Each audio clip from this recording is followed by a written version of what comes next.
0 to 60. Matt McChesney. I am the owner and operator of 6-0 Football Academy and 6-0 Equipment. Played at the University of Colorado from 2004. 6 years in the National Football League on both sides of the football.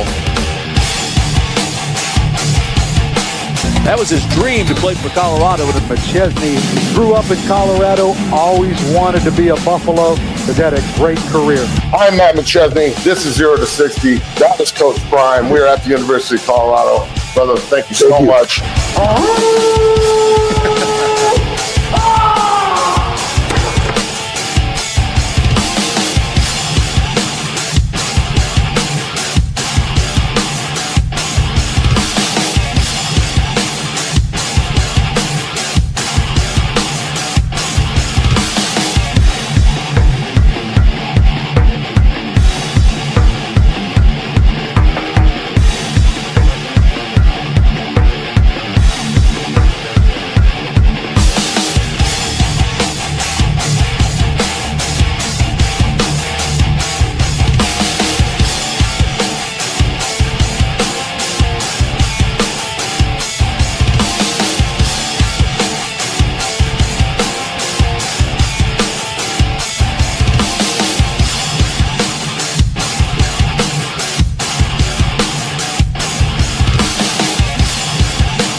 Happy Monday.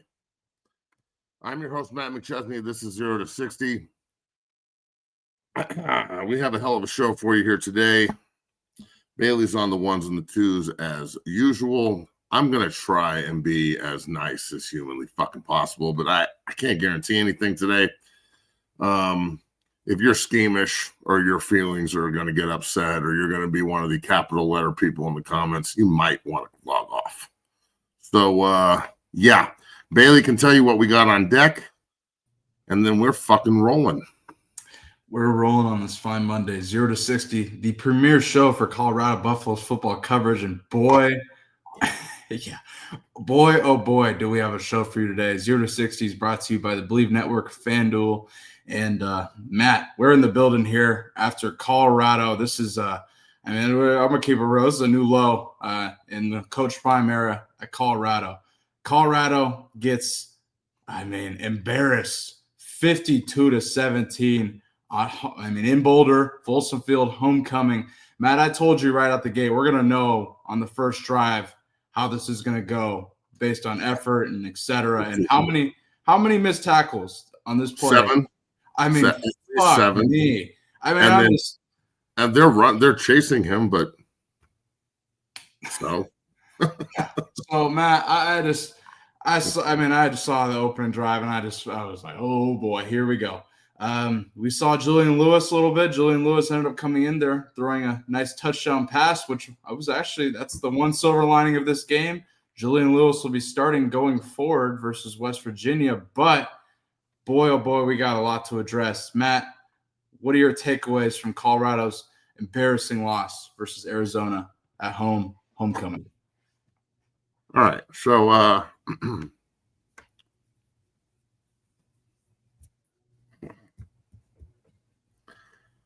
look, man, I could rant and rave and yell.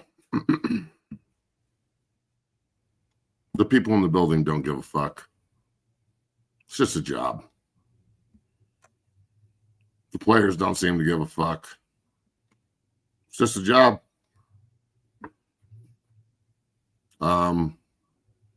Watching everyone walk off the field at halftime, 38 to 7. I'm about 6 rows up with all the recruits. By the way, every recruit was gone by the third quarter. Everyone, other than my guys that just stayed there, but even half of them left with their parents. Hannibal Navy stayed for about, almost the full game, just like we did. We left about 9 minutes left in the game.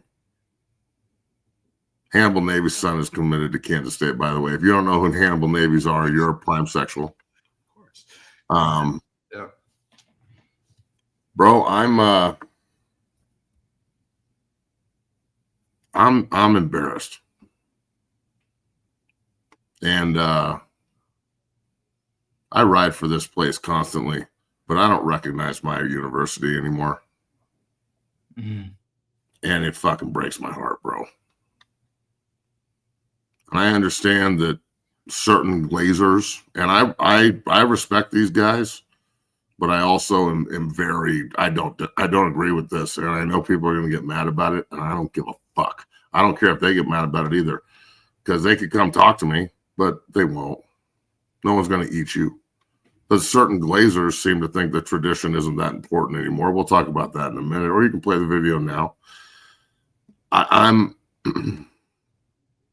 understand that there's a lot of people that don't think that tradition and the mantras and the fight song and all the little things that kind of are the glue.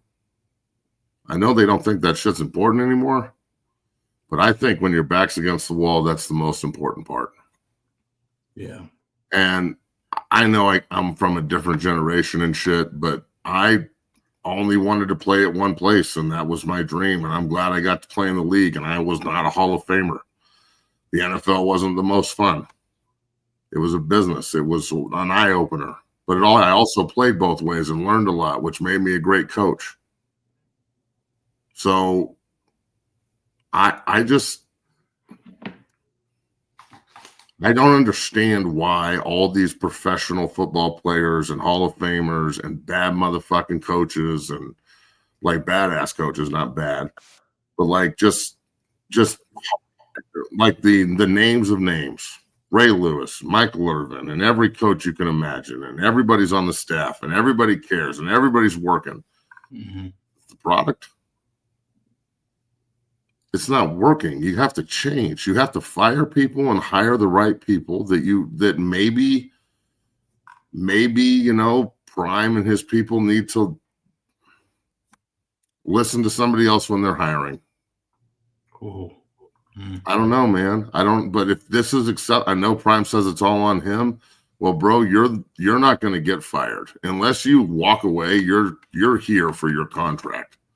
I think you would have to do this about 10 times in a row to get fired. Right. So the staff is accountable for the play of the team, but the heart is accountable on the player. And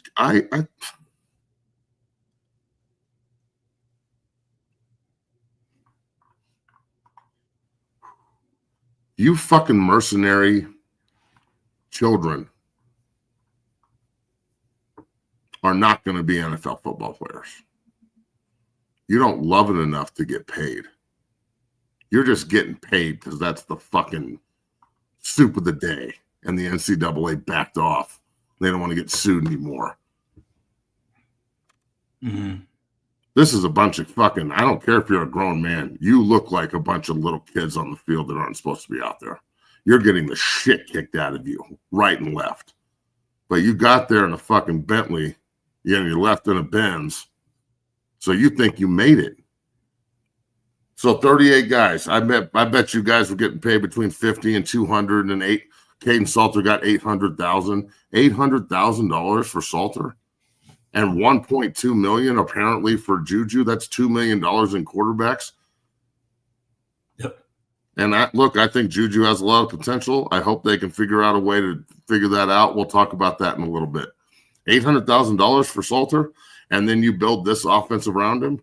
Yeah, it makes zero sense. He does not fit in this offense. Prime was sick. Yeah, guy. I understand Prime was sick. I get it, but he's been here all camp and all fall. So like, things could be changed, and they won't change them.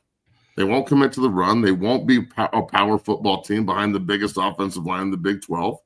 Everything's about airing it out. It's all about feelings and emotions. Everybody looks really happy, which is fucking staggering to me. Unbelievable. They just gave 105 points up in 2 games.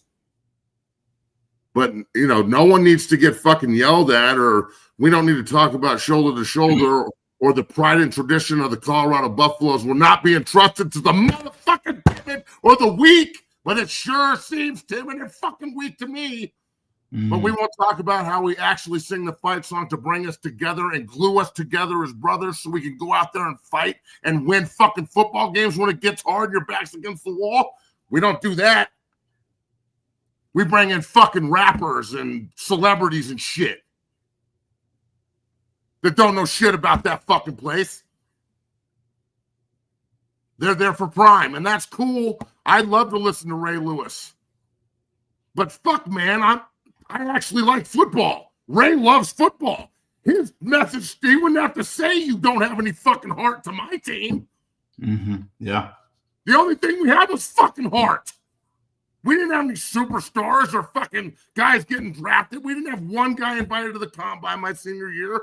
We just had a bunch of fucking dudes that didn't want to take shit and listen to B.G. Brooks tell us we were going to go 0-12.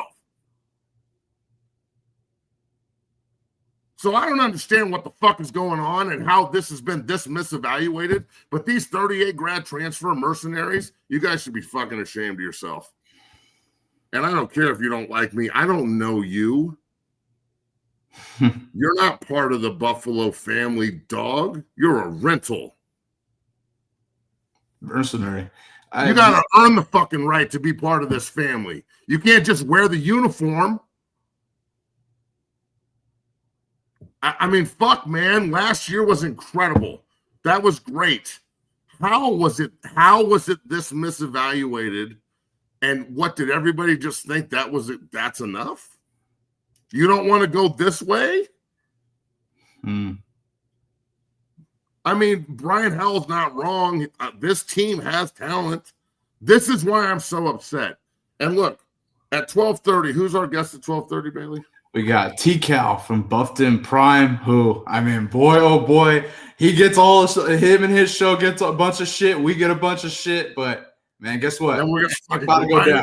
Make a shit sandwich and y'all motherfuckers are eating it. Exactly. So look, this is my problem. This is a really talented football team. There's lots of dudes on it. Jordan Seaton's a dude.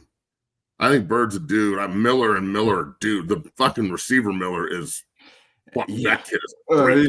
Juju's a really good football player. I know he's young. I'm so glad he's starting at West Virginia. I hope we can pull that out. But they just put 45 on Houston in Houston, and they're ranked. Like everything's going this for them. And West Virginia walked in there and slapped the fuck out of them. Rich Rodriguez is going to carve our defense the fuck up. I'm kind of worried that they score about 70 on us at this point. And if you don't think they can do that, you haven't been fucking watching 105 points in 2 weeks. This is a worse loss than Utah. You want to know why this is worse than Utah? Because it's at fucking home, at homecoming. 2 goddamn plays in, 7 missed tackles to the fucking house. I was just standing there with a group full of fucking recruits. But you know what is staggering to me? Other than Xavier Payne, who's committed to CU, was good to see Big Man. He's been a guest on the show. His mom was there. She sat with us. He sat with us. Other than all the linemen I brought, which was me and Devin and Waylon Day and, all those guys in the group, they're all skill players. It was all safeties and corners and wide receivers and shit. Really? Everyone. And that's cool. I love safeties and corners and wide receivers and shit, but we got a fucking identity problem, dog. Like this is a good football team from a like looking at it perspective. Like we get off the bus and they're like, God damn, CU looks like a goddamn Mauler ass football team. They're gonna run the ball down. I'll throw 50 times tonight, and fucking Caden Salter's gonna have 28 carries for 228 yards and 2 touchdowns. Gee, Matt, why do you use that stat line? Well, fuck, let's talk about it. Oh, okay. That's because that's Jeff Sims' fucking stat line from Arizona State going to Iowa State. The same Sims who we roasted and ridiculed, and I sat in 101 and fucking laughed at the Nebraska fans when he gave the ball up 5 fucking times or some shit against CU when they played Nebraska and Matt Rules and CU's that fucking game where we beat them 36-14. He was terrible that day. That kid's awful, blah, blah, blah, blah, blah. Well, he went to Arizona State and fucking Dillingham rehabbed him now. And when that quarterback got hurt, who's probably a first rounder, did they try and stick Sims into an offense that fits their first round quarterback? No. What did they do? They said, you know what? I'm Kenny Dillingham, and I'm a fucking badass coach, and I'm young, and I went to Arizona State, and I love this fucking place. And I'm not gonna fucking leave, and I'm probably gonna win 10 Big 12 titles in this soft ass motherfucking conference that we can't seem to win in. Maybe it's just us. But I'm going to change everything to fit Sims, and we're going to go 28 for 228 and 2 tutties. Mm-hmm. But we won't do that shit with our running quarterback. We keep trying to stick him in the same box Shador's in. Cool to see Shador back. I'm glad his dad and him had a moment. That was awesome. Awesome. This is supposed to be about family. We're supposed to be a big fucking family. Mm-hmm. But there's 2 lanes. I had multiple. I had a guy walk up to me. 3 can attest to it. She's in the other room. She's standing right next to me. Who said, hey, I'm a prime sexual. I love your show. Keep talking the truth. And like it was a big joke. Ah, hell yeah. I must have been approached by fucking 50 people about what we do. We're better than this shit. This is not fucking acceptable, dude. This isn't about scheme. It is about scheme. Okay, so there's 2 things. The coaching is unacceptably bad at this point. And I love Coach Prime, but this is starting to look all the coming around the mountain when you come and it's on me and all that shit. I get you're trying to take accountability, and I love it because you're a leader. But bro, your assistants are failing you. And honestly, your lack of assertion and you just make a change to light a fire under everybody's ass, because guys who just want to keep their jobs will do anything to keep their jobs. Mm-hmm. Again, like Pat isn't going to get fucking hired by anybody ever again after this. This is his last job. Yeah. So just cut it. He needs to go now. He needs to be fired today. And I'm calling for, I know Pat personally. I can text him. I'm sorry. I love you, bro. You're my friend and shit, but shit's bad. Mm-hmm. And I don't give a fuck who you give the reins to in the offensive room. You got 3 offensive line coaches. Let one of them call the offense. Let Gerard call the offense and construct a running game and see if we can actually change the way we do things for 3 weeks. And if we actually are coaching, or if you're just managing mercenaries. Yeah. That's what you're doing in Boulder right now, coaches. You're managing a bunch of mercenaries that don't know where they're at, don't give a fuck. They got their money up front. You better look, as a businessman who takes money up front and demands it in order to be in my program, I better fucking deliver. You guys got your fucking money up front. You don't get paid every 2 weeks and you ain't getting cut. There's no fucking waiver wire. So why are we trying to play professional football in college and giving these kids all this money, but there's no recourse to cut these motherfuckers? There should be about 10, 15 people cut today. We're workouts on Monday and Tuesday. We're opening up for tryouts. Anybody come in and fucking play better than this? Damn. But we can't do that with these guys, but they are certain getting paid and acting like pros, and the coaches want them to act like pros so they can't coach them up because the kids have totally checked out, bro. There were 3 or 4 times watching them huddle up. Half the fucking group was just staring into the fans, not paying attention. The breakdowns are weak as fuck. No one has any fucking hype. Everything's false and fake. People walking off the field at halftime, snickering and laughing. Everybody covering their mouth, just like when you saw Shador covering his mouth with Ray Lewis when they're talking. What's the deal with that, man? That's everything at CU. We can't let anybody see what we're saying. Yeah, what is this? Eat our lips because everything's fucking like it's a secret or this is some fucking.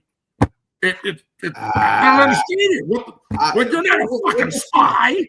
I'm not saying it about they can do whatever they want. I'm saying every player was doing it too. Yeah, exactly. They're doing it, walking out the field, talking to each other like, yo, dog, we're getting our motherfucking ass. I can't wait to go on the transfer portal and get the fuck out of here.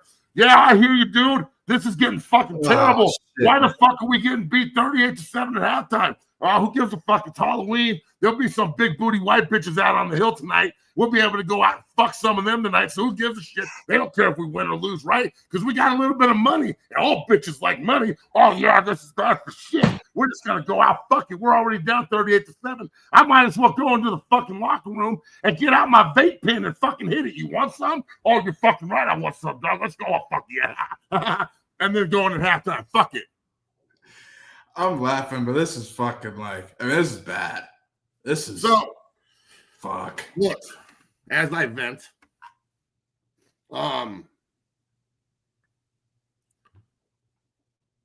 see the pain in Hannibal's eyes and mine as the two ex-players and ex-captains and ex-NFL guys standing there in the crowd full of recruits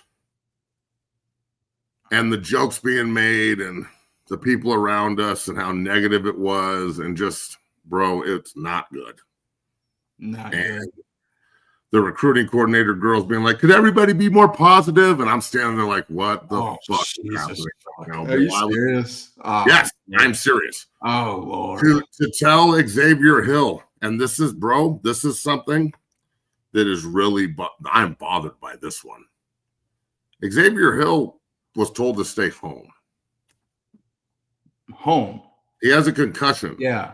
And they told him to stay home. So I don't understand that. I don't understand why can't he go to the game?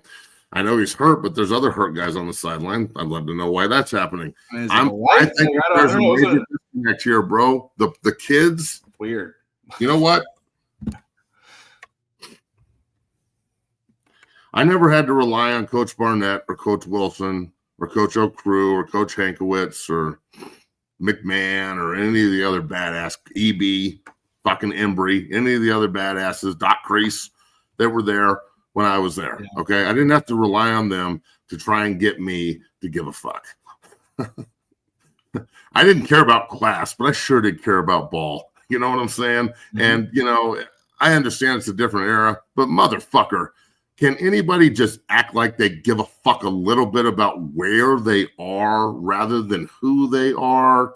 Because who you are is a fucking figment of your own imagination, dog.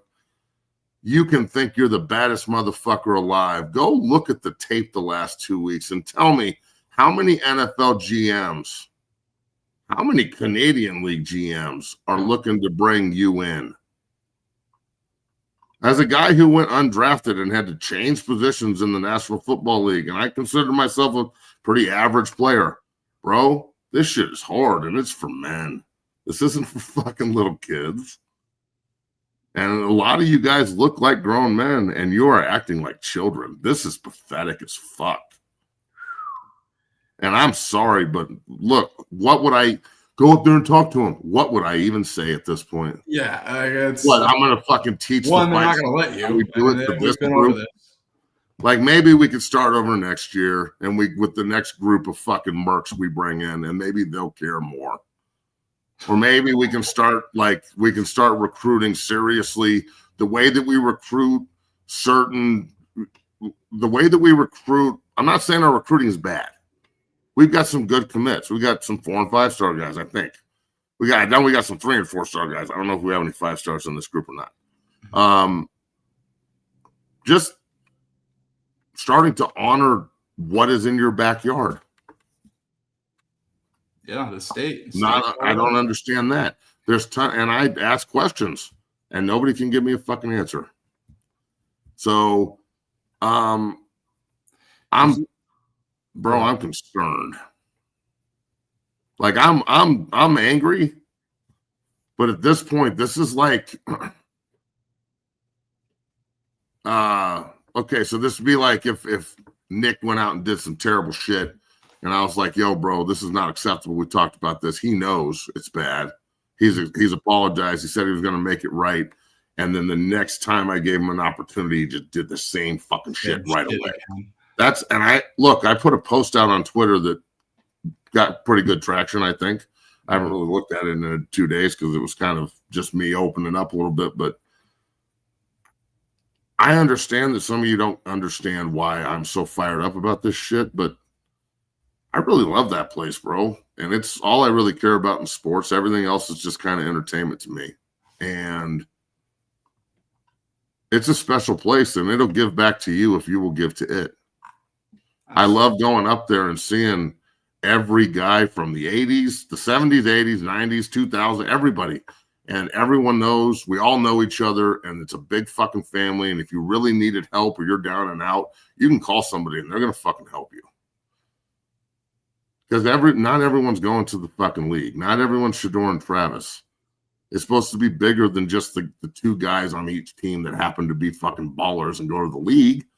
Everybody's good, just not everybody gets the same opportunity and same fucking, same love by the media and shit. So it's bigger than just that. And it just seems to me like Colorado and Coach Prime are trying to just package this. We're going to send you to the NFL, and this is just a springboard.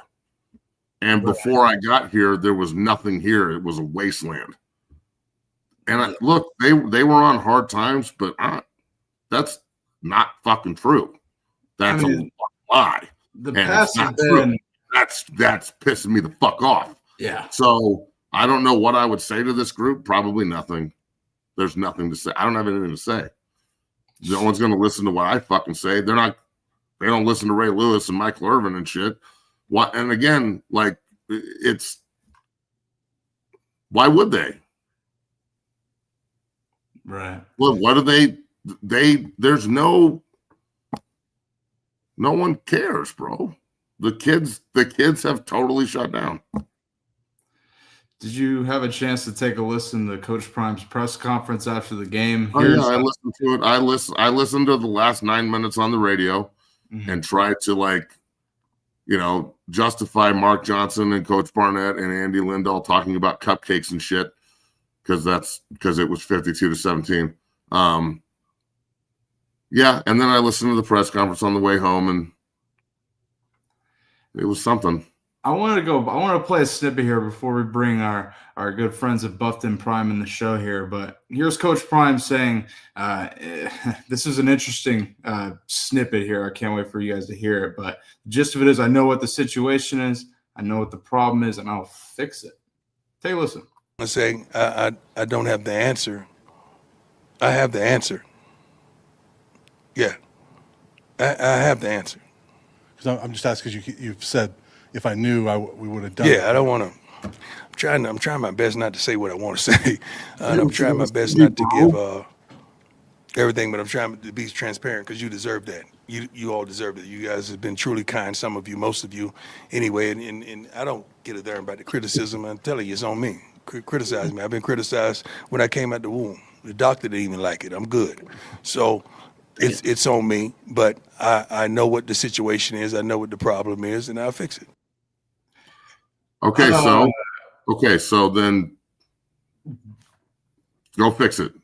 Yeah, sure. But also, I mean, I wish they'd ask some tougher questions, dog. Well, look, at least I thought Brian asked a pretty hard question, and he dodged it and, made it. He's okay. I've been talking about this for 3 years too, but Coach Prime plays the media like a fiddle now. And he even in a really, really terrible spot that he's in, 105 points given up and his offense looking inept and benching his quarterback again and the fiasco that is going on in Boulder, he still figures out a way to manipulate everything and make it sound relatively good for him. Right. So look, bro, Coach Prime taking the responsibility. That's his job as the head coach. He's the leader. I respect it. That doesn't cover up the fact of what's happening. Everybody's open for criticism and ridicule. There's more people in the world that know a lot about football that aren't on that staff. And we walk around like the only people that know football in the world are on that staff because they played professional football and are Hall of Famers. After those individuals on the coaching staff up there leave, other than Andre Gerard, there's no tie to Colorado anymore. They just go get another job. Okay, so what I'm trying to reiterate, and I keep going back to, is when you are down and when things are when you're against the wall, the only thing you can rely on is everybody around you. This is a group. It's not an individual sport. I can play as hard as humanly possible, but if the guy next to me is not going to do it, and the guy next to him's not going to do it, then there's two empty jerseys on the fucking field.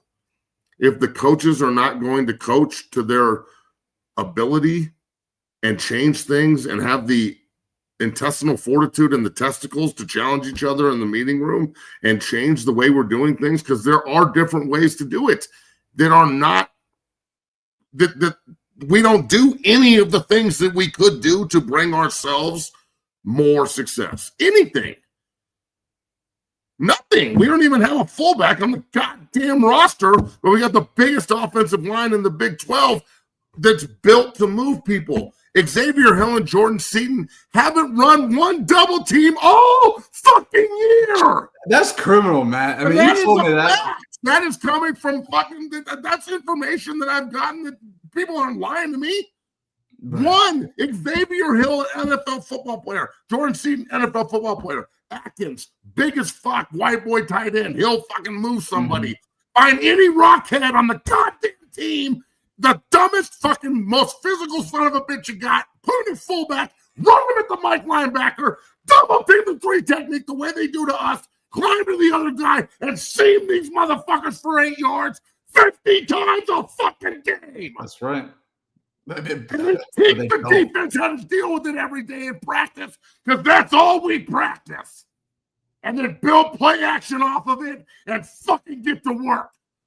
But this bullshit we're doing is neglecting the fucking ability of the players. They've totally quit on it because they don't fucking leave it. And I'm over it. So you want me to give a fuck about this? Start showing me you care about something other than just the name on the back. Because everybody forgot the name.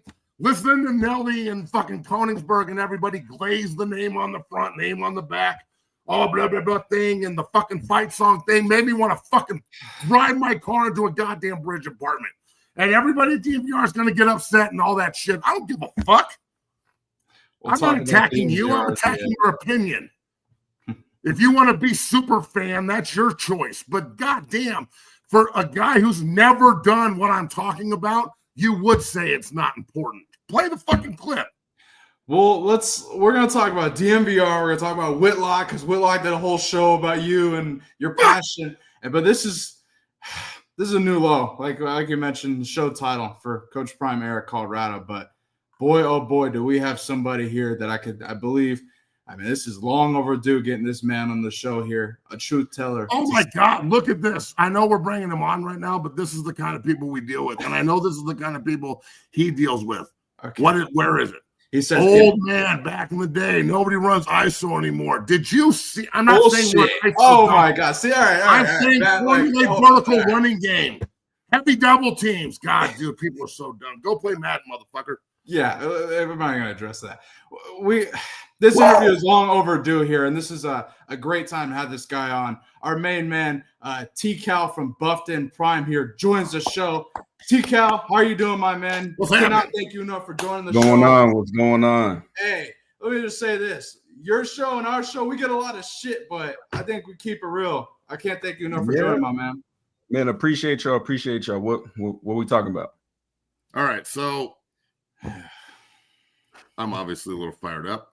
I really respect your tape breakdowns. You know what you're talking about. As a guy who considers myself pretty much a guru on the board, it's pretty hard to get my attention, and you've gotten it. Bro, what in the hell is going on in your professional opinion? So which side of the ball would we like to? Let's go offense first. So offense. The biggest problem is, one, they never scheme for whatever opponents they're going to be facing.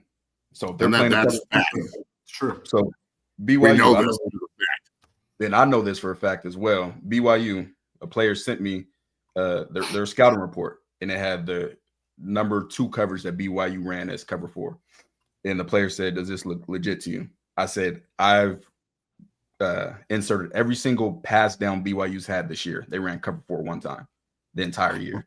They are mainly cover 2. I said, there's no way you guys are preparing for a cover 4 team. If you watch the tape, they're running flood, which is and sail, which is a cover 4 beater.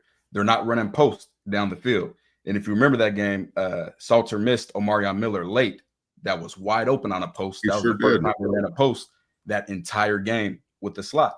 So they're not attacking teams. They're not scheming specifically for the teams that they're playing. And each week I show what these teams are going to struggle at and how you beat them. Switch releases is something that's been available against every team they played that play man coverage. They don't do that. So that's a huge part of it, is the fact that I don't know if it's arrogance or incompetence, but they're saying we're going to run our plays no matter what, whoever we're going against. And you got some teams that can do that. For years, Bama could do that. It doesn't matter who they're going to run their plays, but you're not Bama. You have to out scheme. There's no point in saying we have all these gold jackets, this NFL experience, if you don't use it. Like, what's the point of that if you're not going to scheme to beat the teams? Part of that scheme, they run 4 passing concepts: flood, spacing, which is hitches with something to the flat, number 3 receiver. They run, they have this one deep shot play that they used with Travis all last year. They have 2 posts from one side and then a deep over from the other side. Travis was usually the deep over guy. They have their old hitches that they run. And now they just added a outs from both number 2s and then goes from both number 1. Like, they go through those repeatedly. Doesn't matter who they're playing, they're going to keep running those concepts. And I don't know if you guys saw it. Did you guys see when they called 3 plays in a row? Oh yeah. Oh, I sure did.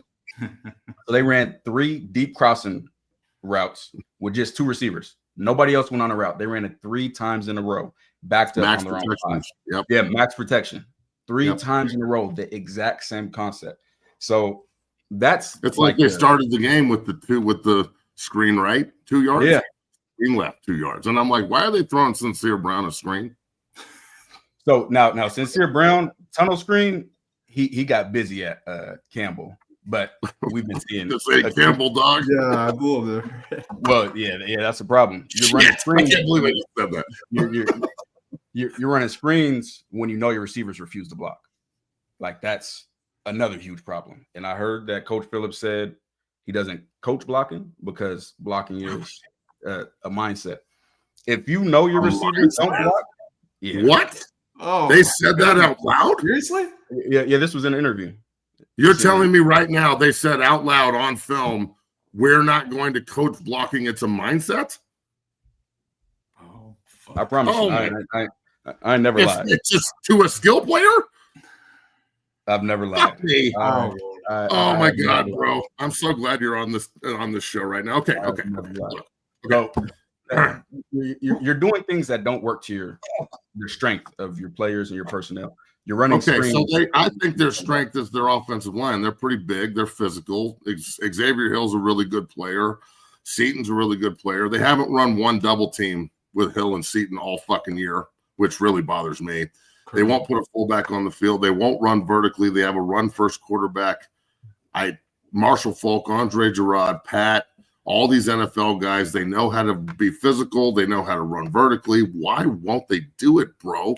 Why are they so enamored with just trying to turn quarterbacks that aren't NFL guys? I don't know if Juju is one or not, into NFL guys. We can't acclimate. Again, I brought this up at the beginning of the show.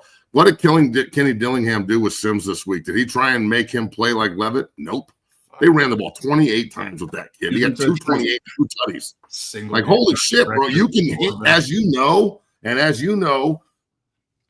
anybody in the comments know, if you're in college, especially if you're 70% proficient running the ball, you can wear people down and hammer them with the rock.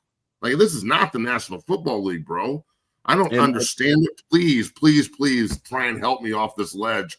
Because as a trench guy, I'm starting to really, really question what we're doing. Well, I tell people all the time, in college football, I'd rather have a quarterback that can run and not the greatest passer than a great passer that can't run. If you watched the national championship last year, Notre Dame, the entire first drive, ran quarterback power and went all the way down and scored. Yeah, they did. It can be that simple sometimes if you got a guy that can run. Jeff Sims, we remember him from Nebraska 2 years ago. Terrible. But when he's used in the right scheme, he ran for over 200 rushing yards. And Hayden Salter at Liberty had 44 touchdowns in a season. He was third most in college football behind Jaden Daniels and Bo Nix. Colorado, if they knew he was going to be the starter, should have taken that exact offense and said, hey, we've seen what you've done. You've got over 40 touchdowns. We're going to run that. They didn't. They're doing their offense and what they want to do. Salter works best in a true RPO scheme. What I mean by that, Colorado's RPOs are RPO bubbles. Like, there's no slants with them. Like, there's never any type of vertical route concept. It's just an RPO bubble every time. Back to what you're saying about the run scheme. I have not seen them run duo a single time in the past 2 years. And to explain, so inside zone and duo schematically, you're getting the same amount of doubles, but when you're doing zone, it's a fast flow. So you're going lateral. And if you don't have athletic enough linemen and they get beat to their gap, somebody can get vertical and disrupt the entire play. Whereas duo, if you got bigger guys and you can get your weight on them early and get them vertical, now you're giving your running back all types of lanes to run through. So I don't understand, like, if my run game isn't working, I'm going to try anything. Like, I'm going to run other stuff. I'm not just going to say, okay, we're just going to run inside zone and we're going to figure it out. Last week, they started doing power with the guard in tackle pulling, which I hate, because if a blitz is coming or if the edge is really on his job. Arizona was just sitting in the hole. Yeah, they did that every time they try to run it.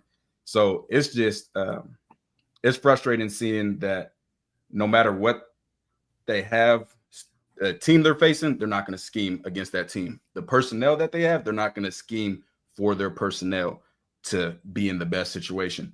And for me, it all comes down to coaching. Like, it all comes down to coaching. All right, Juju starting. He stepped in and I thought played pretty well for being in a blowout and half the crowd being gone, or I'd say 75% of the crowd being gone, and the other 25% being Arizona fans and hammered college kids waving their shirts. Unbelievable. Keep in mind, Koenigsberg was in that group. My kid went up there too, and everybody had a good, grand old time. Wow. Yeah, bro, it got weird. It was one of the weirdest nights in Folsom I've ever been. Juju's going to play. He didn't hurt his finger that bad at the end of the game, thank God. Tell me how they're going to be successful with this kid at West Virginia who just hung 45 on Houston. They're susceptible to getting beat. I know we got good players, but is it just going to be like, all right, Juju, you're the starter, and we're going to go do everything the same way we did with Salter, and you just have to acclimate and figure it out, bro. Let's go. Yeah, I think it's going to be the exact same thing. And the problem with that is the reason Colorado's run game has had success this year is the threat of Caden Salter. So when they're running read option last year, if you go watch the film, the backside defensive end was running down the zone every time because there wasn't a quarterback to hold him with his fakes and keep him there. So that threat is what opens up some of these zone lanes. So now you're going to switch to a quarterback who, yes, he can scramble, but he's not, a read option type quarterback. So that's going to put a damper on the run game. And for the pass game, I think they're going to keep it the exact same, which I think Juju, it suits him more as far as the spacing concepts, the timing concepts. I think he's going to be good at that. However, the interceptions that happen, Staub, I can't remember his first one, Staub, Salter, the reason those are happening, other than the throws being bad, is the DBs are sitting on everything. Like, they know you're not trying to beat them vertical. Like, you're running outs, you're running hitches. Why am I going to back up when I can just jump those? Like, I know what you're doing. And it's so predictable because they'll run it on first down, get no yards, run on second down, get no yards, and third and long. All right, now we got to pass it. And most likely, 500 ball. So it's I expect them to do the same stuff. They should heavily lean on the run game. Try to use that. Anytime you trying to get a quarterback acclimated, Utah, when they played their true freshman quarterback, and you see how they got him acclimated. Yeah. Yes, sir. Run the ball and be able to control the tempo of the game. In West Virginia, they've had a rough season, but there's talent on that team. Like, they have talent. I mean, you see what they did to Houston, and Houston wasn't missing anybody. So that's true. That was big. And then West Virginia's fallen back on a coach who's been there, who had a ton of success, who knows what they expect there and the tradition of that place and the pride of it. And it worked for them this week. And I'm sure they're looking at this game as an opportunity to put up 60 at home on a team that's given up 105 points in 2 games. So let's switch to the defense, my friend. I always start trench and go back. I think we are severely missing a 3 technique that has any ability to play whatsoever. We are awful inside, but we are leaky in the secondary. We can't tackle a soul. The effort is bad. The pursuit angles are bad. Robert Livingston is a good coach. They were really proficient last year on the defensive side of the ball. I'm confused. Run with that. So I'll start with what you're talking about with pursuit angles and tackling. It goes back to how you practice. And we watched their practices on our channel, and I was a real stickler. I played safety. I played nickel corner. When I practice, if we're not tackling, if I don't finish tagging off on your hip with both hands, that's a missed tackle. So if I'm not in position to get there, then that means I missed it. And I'd see times where they were practicing, and even Coach Prime one time, to Carter Stoutmeyer, he said, "Good job, Carter." Like, no, that's not a good job. He has to keep closing the gap and get both hands on. Then you see in the games, hey, these angles aren't right. That's because of how you practice. You have to practice the same way, and that carries over into the game. And I think that's why they started going live, so players could see, hey, we're actually missing these tackles. These aren't just tackles. Trenches, not just a 3-tech. You don't have a bona fide one that can take on double teams and not be moved. Chidozie was a huge impact to last year's defense, not being able to eat up double teams, not get moved. And Quinn Barnes, I love his effort, love his hustle, but he plays too tall, just too tall, and he doesn't use leverage well. 3-tech, the one I was most excited about was Tavian Coleman, and then he ended up getting injured. Amari McNeil, it's just hot and cold with him. Like, he'll make some really good flash plays, and then he'll get washed 5 yards the opposite way. And when it comes to stopping the run, that's the first place that you have to be sturdy at is the interior. Then linebacker-wise, Jeremiah Brown came out of nowhere and has been balling. He reads pulls, he processes, he is great, but we don't have that from the other linebackers.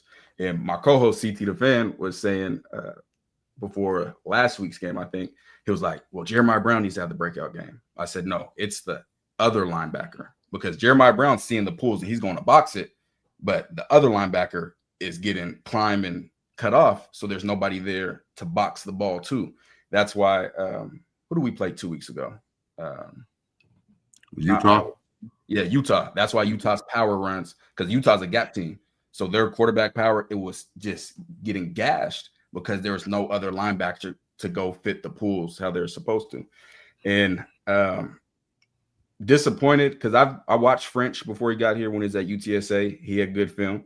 Watched Reggie Hughes. He had good film. It seems like they took a step back when they got to Colorado, and you don't want to see that. So that's another time where you got to say, if somebody's playing good before and then comes and then isn't playing good, you got to look at something. Khalil Benson was playing good at Indiana, looked terrible at Colorado, and is now balling at Indiana, who's the number 2 ranked team in the country. So there has to be a common denominator in that. Secondary-wise, you could not have convinced me that Coach Prime wouldn't always have the best DB recruits in college football. Like, you would think that if there's any position that's going to be loaded to the T, it would be the secondary, and that's just not the case. They're serviceable, but they can't do what Prime wants to do when it's just mainly run man coverage. So they started to get away from that. But my safeties, Tawfiq Byer's been balling. He still has some work to do in the coverage side, but there's things that I'm seeing they don't understand. Like, they don't understand leverage. Like, they don't understand where they're supposed to be in cover 2. They don't understand in cover 2. If my number 1 receiver goes in, am I supposed to go in with him, or do I just stay out and guard grass? Like, there's stuff that is so frustrating to watch. Back to offense, I'm calling out all last week. You guys are running illegal formations. Illegal formations. I don't know if you guys saw the video that I posted, but they ran it all the week before where it's unbalanced. They have 2 receivers covered up, and a lot of times both of them are in the backfield. Yeah, that's what got called back. Yeah, I called it before the play started. I said, this is illegal formation. I said, if he goes out for a route, this is illegal man downfield. And in my video, I said, if I was Arizona, I would clip this up, take it to the refs before the game and say, hey, when they're in this formation, they line up in it wrong most of the time. And as soon as the play went, he threw the flag. As soon as he saw Omari Miller covered up, go down the field, it was a flag. So, and to assume the ref just saw that is not like somebody probably told him, bro. Yeah, absolutely. That's what coaches do. Yeah, I don't think people know that, but coaches, when they see stuff like that on film, before game, they'll go up to them, hey, this is something I need you guys to check on. They be getting away with it, but you need to be aware. We have an iPad on the field. Yeah, exactly. Shit, exactly. All right, so look, you're the GM. Coach Prime hires you to come in and be the general manager. Because we don't have one. It's just I know there might be a guy who says he's the GM up there, but I ain't no GM. It's Coach Prime. What do you do, bro? How do you fix this? Because I think there's a lot of talent and potential, and I'm bullheaded on the fact that I think they can dominate the Big 12 if they can figure this out. So, first thing, obviously, Pat Shermer got to go. You know, that's the very first thing. And I would look. So, one, he has to go, and then I would look for maybe a Division II or FCS coordinator who's balling. That's where CT the Fan brought up. Chip Kelly got found. He was at like Maine or somewhere. Like there are creative offensive coordinators out there that can really help you. Now, when you bring the offensive coordinator in, you have to let him bring his guys in. That's the thing that's been very different at Colorado than a lot of places is offensive coordinator has none of his guys. Defensive coordinator has none of his guys, which that's not typical. That's like especially after a bad season as far as 2023. Like Saban in Alabama, he bring in new D coordinators. He's still using his guys underneath because they're winning. But if you're a failing corporation, you guys go bankrupt and you bring a new CEO in, that CEO is not keeping the same employees that ran into the ground. He's going to bring in his guys to make sure that it moves correctly. Now, Livingston, it's been unexcusable, man. Like to get your pay doubled and then come out like this. It's inexcusable to me because I met with him when I was at Colorado and I spoke with him specifically on how to guard Georgia Tech better as far as their run game. And what we talked about is a lot of teams, the first linebacker will be the boxer for power and the second one will be the spiller. But Haynes King does not like running outside. He wants to get vertical. So I said, I saw you guys do this at Cincinnati. You need to have the front side linebacker be the spiller, force the ball to keep getting out, and then have your backside guy be the boxer because he doesn't, anytime he has to go lateral, that's where he struggles at. And we talked about it, drew up on the board, etc., and they didn't do that. Another thing we talked about is quarterback play. Like, yeah. I do. I mean, two quarterbacks that ran for over 150. Like, it's an excuse. And man, this is awesome. Talked about read option. And read option, you have to have a dedicated quarterback player. Always. A dedicated rundown player, dedicated quarterback player. It looks like they never have a dedicated quarterback player. And sometimes the quarterback player, the safety should never be the quarterback player. Ever. So there's just a lot. It's disappointing, man. Because I watch their film every week. I break down the opponents. I put out my scouting reports where people can pull receipts and say, hey, you were wrong. I break down all these teams and say exactly how to stop them. And you're right every week. Every week. And they're just like, all right, you know what? We're gonna run cover one, we're gonna run cover three. And call it like no matter what, it doesn't change. You get BYU, they had true freshman quarterback. They blitzed maybe 2 times that game. You saw what Delaware did as soon as Juju got in. They were sending everybody. That's what you do to a true freshman. You challenge them to process under pressure. Like you have to do that. And they just don't take advantage of anybody they play. So until Livingston, honestly, we'd have to have a conversation. But I'd have to clean house offensively and defensively. There's everybody.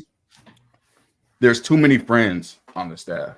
Oh boy, yeah. There's definitely a lot of friends on the staff. That's for damn sure. Bailey, TCAL, let me ask you: this team, since the Iowa State win, seems like a completely different team. Coming off the bye and then coming to Utah, we heard reports that some players were late coming back off the bye week. We saw Coach Prime go down to Texas and go and fish during the bye week, etc. Let me ask you, from your perspective, what changed from the Iowa State win to the Utah? What changed? Because it really seems like you lost bye week and it's fuck you. Yeah, definitely lost the bye week. There's no way I could go into a press conference and say I was unprepared after a bye week. You had 2 weeks to watch film solely on how to stop the team you're playing. Now, players leaving, personally, when I was a true freshman, I'd go home like as much as I could. After that, when we got older, we didn't leave on bye weeks. Like bye weeks, we're still getting it. It's open in the gym, so we still grind in the weight room. We're up there in the film room all the time. And one thing that I did not like hearing him say is Prime said, I'm not changing how we're playing based on what the quarterback's going to be for Utah. He said we're treating them the same. That's a problem. One's a true freshman, and that true freshman also happens to be left-handed instead of right-handed. So just the handedness alone, you should treat those quarterbacks different as far as where you're sending your blitzes from, how you want to get your pressure going. For a left-handed quarterback, you want to make him scramble to the right where it's harder for him to throw and so forth. And he said that he was going to treat them the exact same. Now, the run game, you could have treated them the same, but still, they are not understanding how to stop quarterback runs. And people always in the comments, we need a quarterback spy. We need a quarterback spy. A quarterback spy is for a scrambling quarterback, meaning on pass plays. These are designed quarterback runs that they're killing. It's 11 on 11. Yeah, it's just designed quarterback runs. You got to get a guy for each gap, and they're not able to do it. So a lot of it goes to the transfer portal too. They did not improve at any position other than offensive line, and not a ton at offensive line, but they improved. But outside of that, I can't name any position where I said, yeah, they definitely got better. You're doing a great job, but this is depressing as shit. It is. I mean, this is how can you? I mean, I guess my next question is, how can you squander all that momentum off last year? I mean, think about just 2 years ago, bro. I was up there talking to a 1-11 team, trying to get it. Like I went up and talked before the Cal game, and they ended up winning the game. And then the rest, it was just the worst football I've ever seen. If you would have told me 2 years later we would have the number 2 pick in the draft and the Heisman Trophy and all these awards and Shador and Horn and Wester and all this hype and all this momentum, and we would fall off a cliff like this, I'm fucking dumbfounded. Yeah, it's almost like they thought it was going to be easy. Again, last year, before the season, I said 10-2 was the floor. Everybody called me all types of stuff. And you watch that season, there's no way they shouldn't have won 10 games. They should have won 11 games. Yeah, exactly. Like they underachieved last season, in my opinion, based on all the talent that they had. And then you go to this year, there's philosophies that have to change in order for them to get better. Coach Prime has his set philosophies. They worked really well at Jackson State, but they have not been proven to work well at Colorado. One of them is the cornerback height thing, where he doesn't want cornerbacks under 5'11". That's why they didn't take a look at D'Angelo Pons, who is the All-American quarterback at Indiana, who wanted to go to Colorado, but could not get a call or text anything just because of his height. They're going to have to start changing the way they evaluate players. Jaheim Owens, yes, he's big. Yes, he was at Alabama. No, he shouldn't have been ranked the number 1 defensive player in the portal. No, his tape wasn't impressive. Like, these are just facts. He's a turd, bro. He sucks. I mean, I'll say it. You don't have to say it. I'll say it. That kid plays defensive line, the position I played there, and it is hard to watch.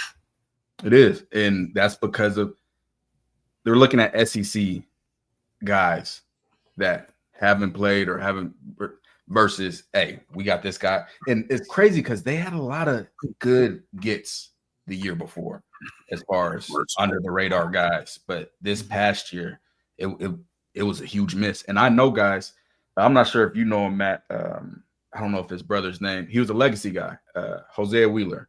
His brother played at Colorado, played corner, I believe was All-American, and actually was drafted. Damon Wheeler. Yep. And he was in the transfer portal. And from Western Kentucky, he's at Indiana now, balling out. And he wanted to hear from Colorado. And Colorado did not reach out. I think he even reached out, and they weren't interested. Tons of guys like that, yeah. Legacy player. So it was a lot of misses in the transfer portal. Last year, what I really think is happening is last year you had so much talent that you were able to win, even though you weren't scheming correctly, even though you weren't preparing correctly. Now you don't have that talent, so things are starting to get exposed more. Bingo. How bad do they miss Colton Hood? I mean, he's out here in Knoxville. I mean, he might win SEC Defensive Player of the Year. And Nikhai Hill-Green's over at Bama. I mean, he's not playing as much as I'd expect, but he'd be starting for this team. He'd look good next to Brown. Well, Bama rotates their backers, so it's not him coming in like in blowouts. Now he's in there and he's playing. So let me ask you something real quick. You just mentioned that they're enamored pretty much with the SEC guys in the transfer portal. Okay, so I'm so glad you said that. This weekend, my son got invited to Alabama for LSU. Jackson Roper, the big tackle at Cherry Creek, got invited down. They've already offered him. Kaplivic, their O-line coach, was the O-line coach here under Mel Tucker. Really good dude, good coach. So they still haven't offered Jackson Roper, and he's got Alabama and Texas A&M and Oklahoma and God knows all these other places. And we're negotiating contracts, and this kid's a bad fucking dude. Like he's a good ass player. They didn't recruit Deacon really hard. They didn't recruit Breck really hard. But Roper is going to Alabama this weekend. He plays right down the street. Why aren't they enamored with the kid that's getting recruited heavily by Alabama that's right down the street? But they'll take the turd from Alabama that can't play, that has no ties or anything to the state of Colorado whatsoever. I know that people are worn out by this, but I'm going to keep beating this fucking drum. You got to mix in some of the guys around this area that can play, that give a shit a little bit, because it turns into Mercenaryville and no one cares. Mm-hmm. I can speak to that personally. I'm from Seattle, Washington, and Steve Sarkisian got the job at UW when I was in high school. I finished high school with 22 offers, was an All-American, never had a UW offer. My first offer was Purdue. My second offer was Colorado. Never got a UW offer, and my practice field is literally less than a mile from UW.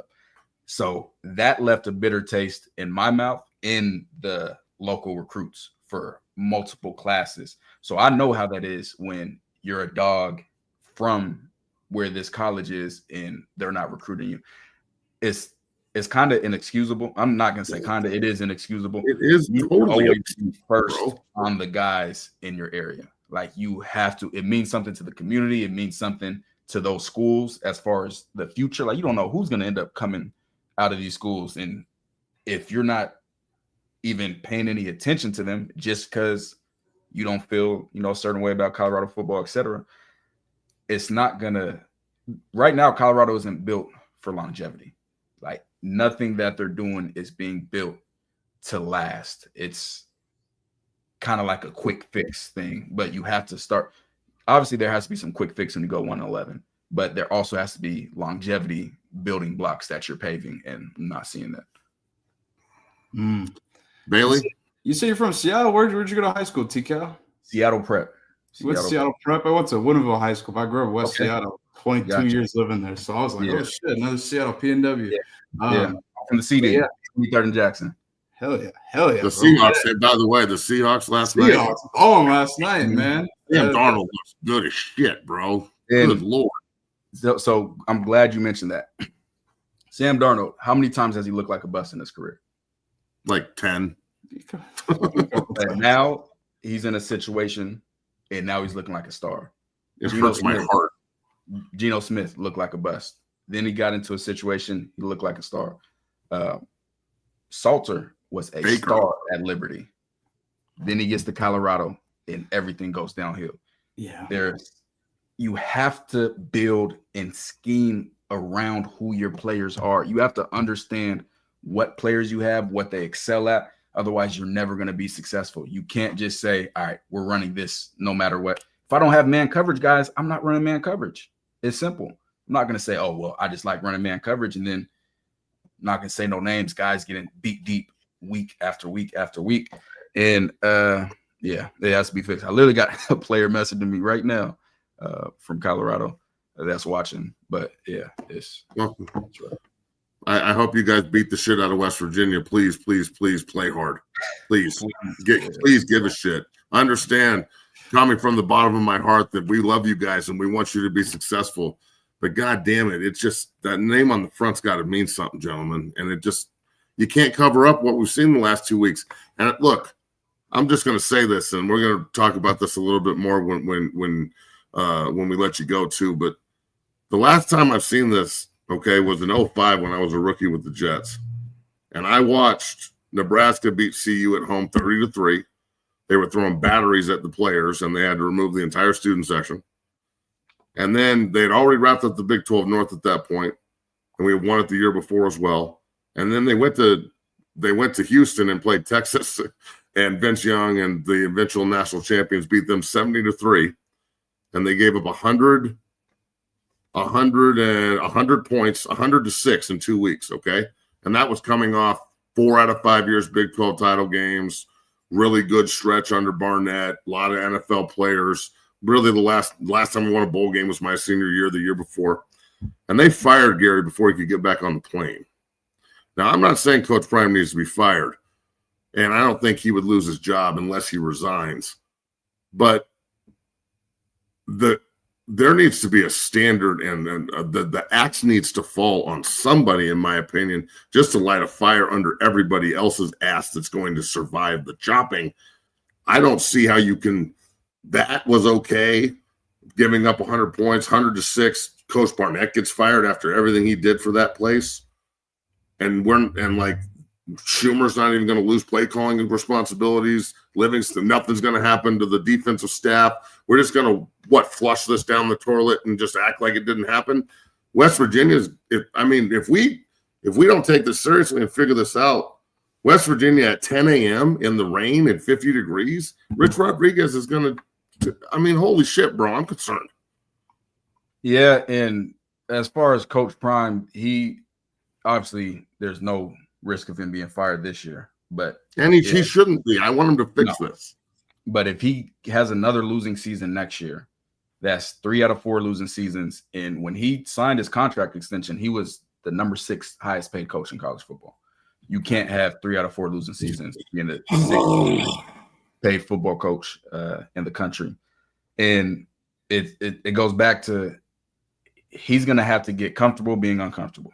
And by doing that, he's going to have to remove the comfortability, his friends, the people that he knows from the pro. Like, he's going to have to start from scratch. That's the only way for this to change. And that's getting a new OC, most likely getting a new DC, and letting them bring their guys in. You can have some of your guys mixed in, but you need people that are not the word loyal gets twisted some. You need guys that aren't blindly loyal to you. I'll say that. You need guys that aren't yes men and are going to tell you and compete with you, as far as not just back down and say, okay, that's right, when they know it's not right. And they don't have that right now. It's there's nobody standing up and saying, all right, we need to do this, we need to change this. It's just going with the flow. And unfortunately, right now, the flow is downhill. So the personnel has to change. Lots of yes men. All right, Bailey, you got anything else? TCAL, what are your expectations for West Virginia? Julian Lewis starting here for the future. What are your expectations for him in the offense? I would expect Caduceus is much more better suited for him than Caden Salter. What do you expect? What are your expectations? So I haven't watched West Virginia yet specifically. I'll be doing that this week. I did watch them against when they played Arizona. But for Juju, is really he just needs to get in the rhythm. I don't expect him taking a bunch of deep shots.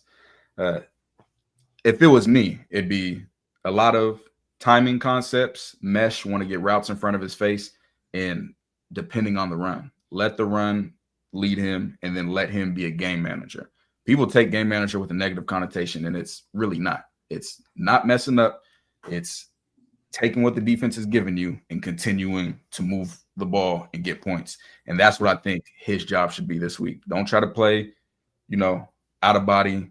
Just take what the defense is giving you, make the right throws and right reads. If it's not there, get rid of it. And moving forward, I think these are going to be some big games for Juju to see, is this going to be a good fit for him, and for Colorado to see if they're going to be able to do what's best for him and put him in a good situation. No doubt. I sure hope the team supports him. I hope everybody goes and plays. I mean, there's some really, really good talent on this team, and I hope that they can figure this out, because this shit is embarrassing. So, yeah. All right, my friend, how can everybody watch you and follow you and get your information? Because you do a great job. Appreciate it, man. It's at Buffton Prime on all social media. We do breakdowns every week. We watch teams. We got a Patreon where we do the in-depth breakdowns and scouting reports, etc. So make sure you tap in, because TV copy doesn't always tell the full story. And no, it does not. We watch the all 22 before we, make any rash judgments. And I've watched. That's why I talk the way I talk, because I've seen the issues and it's not getting corrected. So, man, appreciate y'all having me on, and we got to get CT the Fan on next time soon. Should we do it? Yeah, for sure. I'll reach out this week and make this semi-annual here, and then I don't know, get on the film together one of these days and start breaking down everything in depth. So, yeah. All right, my friend, keep kicking ass. We appreciate you, and I'll be looking forward to watching your stuff later in the week. All right, holla at you. All right, later, homie. Be safe. Shout out to TCAL, Buffton Prime, joining the show. Dropping some truth bombs, Matt. I don't know. The people in the comments are like losing their minds. What is he like, controversial or some shit? I just think he's breaking down film. Matt, I told you that would be an electric interview, and boy, oh boy, Good, I'm glad we did it. We're gonna go on Whitlock too, so I'm sure that'll piss some of you. So let's pay the bills here. On the other side, we're gonna address DNVR. We're gonna address Whitlock, because Whitlock did a whole show. But actually, Matt, I want you to go into that Whitlock segment with an optimistic mindset. Well, yeah, I didn't know it happened, so yeah. Yeah, we'll definitely I don't have a problem with Jason, bro. I just thought he was full of shit at that time, and maybe he's not as full of shit. I don't know. What the fuck? We'll also talk about your Denver Broncos. They got a big win over the weekend against the Houston Texans. We'll give our picks tonight for Monday Night Football. And also Jonah Jackson. Matt sent me this. Jonah Jackson had one hell of a block on Shamar Stewart here of the Bengals. We'll show that after the break as well. Boy, oh boy, what a game that was over the weekend. But if you guys are watching, go ahead and pound that like button, subscribe, and become a member of the Dungeon family here at 0 to 60, the premier show for Colorado Buffaloes football coverage. It was great having TCAL of Buffton Prime on the show, the first half of the show here, and we'll be back on the other side to close it out with all that news here I just mentioned. Just play it real quick. Play it real quick right now just to lead people in. Watch this. This is how you snap souls. It's going to get it bigger. Fuck. Watch 58. Right? Watch Jonah Jackson right here. I think it's Jonah Jackson, 68. Motherfucker. Bengals fans are not happy with Shamar. Whatever this glitch. Maybe we should hold out. That'll probably help. We'll be back in 2 minutes. But subscribe, become a member of the Dungeon family. I fucking love football, bro. There's nothing better than doing that to another fucking human being. Amen. Amen. We'll see you guys in 2 minutes. Appreciate you watching. Peace. Whether it's offensive linemen as they work combos and double teams and also pass, pro, and punch, I think the unique physicality of this is outstanding. So much so that you can use it for your shield on punt team or as you rush in the shield. There's so many different ways that we're using it. We get better a little bit every single day, and I just wanted to say thank you because I hadn't ever thought of this, and when I saw it, it made total sense, and we're doing a great job with it. So thank you, man. Go Big Red.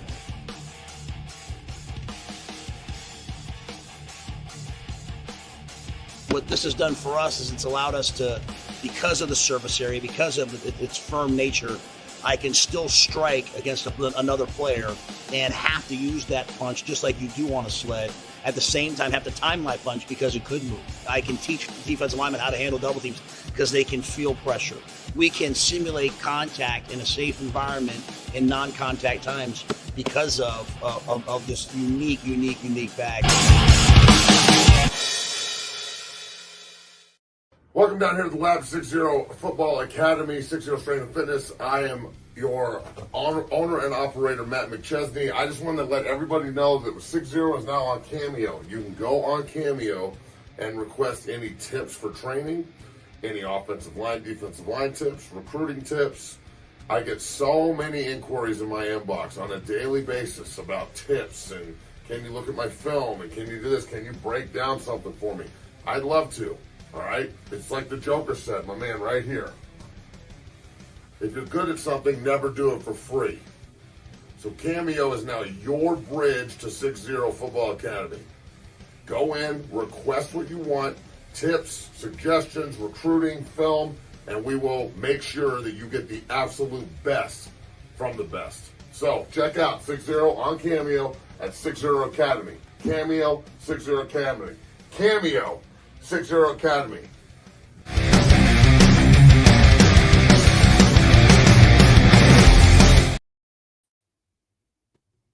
Oh, hey.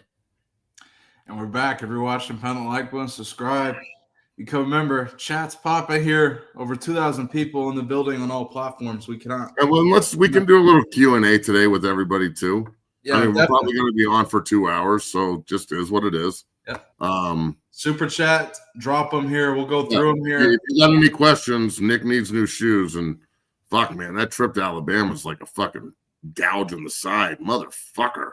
Yeah. It's so hard to get there. Get out to the south, hey. But yeah, drop the super chats. We're going to look at all the super chats here. Final 10 minutes Q&A. So drop all your questions, Q&A. That super chat button is open. Read the super chats. Dive into all of them. Matt, we're going to start off. We will. Last 10 minutes. Stay tuned. We're going to start off. We're going to, like this, the second half of the show is going to start off like, I'm going to take a wild guess negatively, and we're going to get more positive, hopefully, as it goes on, and then we'll get to our picks, which will be the most positive because we want to make all y'all some money. But, Matt, we're going to talk about DNVR. How do I say it? They have some interesting takes after the Arizona loss.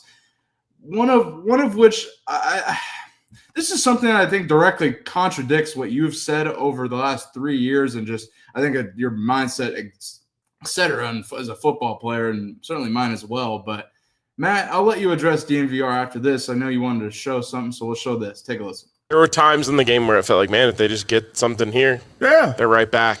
I think it would have been hard for them to win this football game under any circumstances, given the fact that they couldn't stop a nosebleed on the defensive side of the ball. And I think there's a really fine line between like quitting, but then also like playing with heart and passion and pride. Like you want to be there. And that's where I think one of these things is true. I don't think these guys have quit. That's a really strong term that might be like the most offensive thing you could ever say to an athlete, like you quit. And so I'm not there. I do think they are playing with a severe lack of passion, pride, and definitely like desire. And the thing about that, Ryan, that I will sign on with you since week one. Yeah, since week one, it's been consistent with that. Matt, I'll just let you take it away. Your response. Play the part about the fight song. The part about the fight song?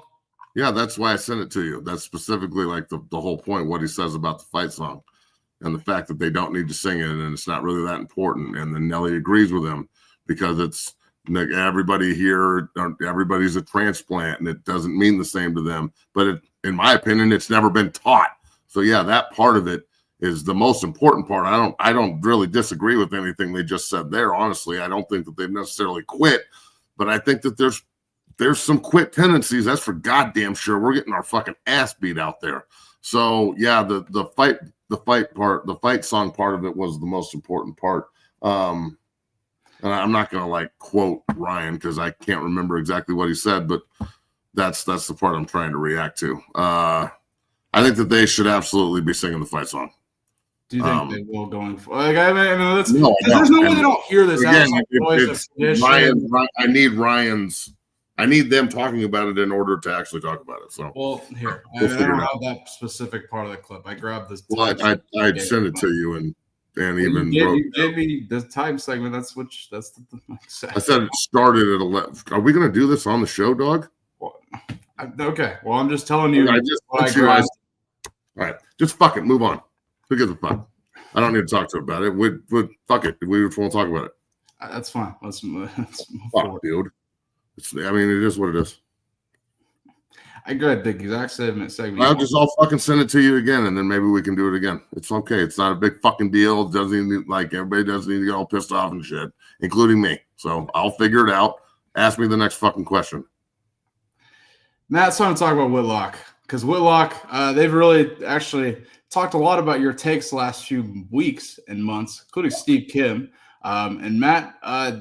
They might want to bridge the gap here. So I'm going to play this clip here, and I want to get your response to it. Take a listen. I got to give Big Mac credit, though. McChesney, for the last, I would say, month or so, has been very critical. I get the sense that he may not still like you, but I think he would have to admit, you know what, Whitlock? You're not as dumb as you look. Maybe you got this one right. Because I've actually been listening to him, and even before the 2 blowouts against Utah and now Arizona, he had started to see cracks in the armor.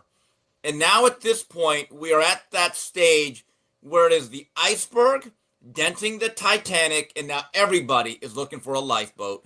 Well, Steve, can you broker a reunion on this show between me and Matt McChesney? Yeah, I need to reach out to JB for that. Because I still got love for Matt. I know he spoke very critically of me and profanely, but I knew my time was coming. Can you broker that reunion?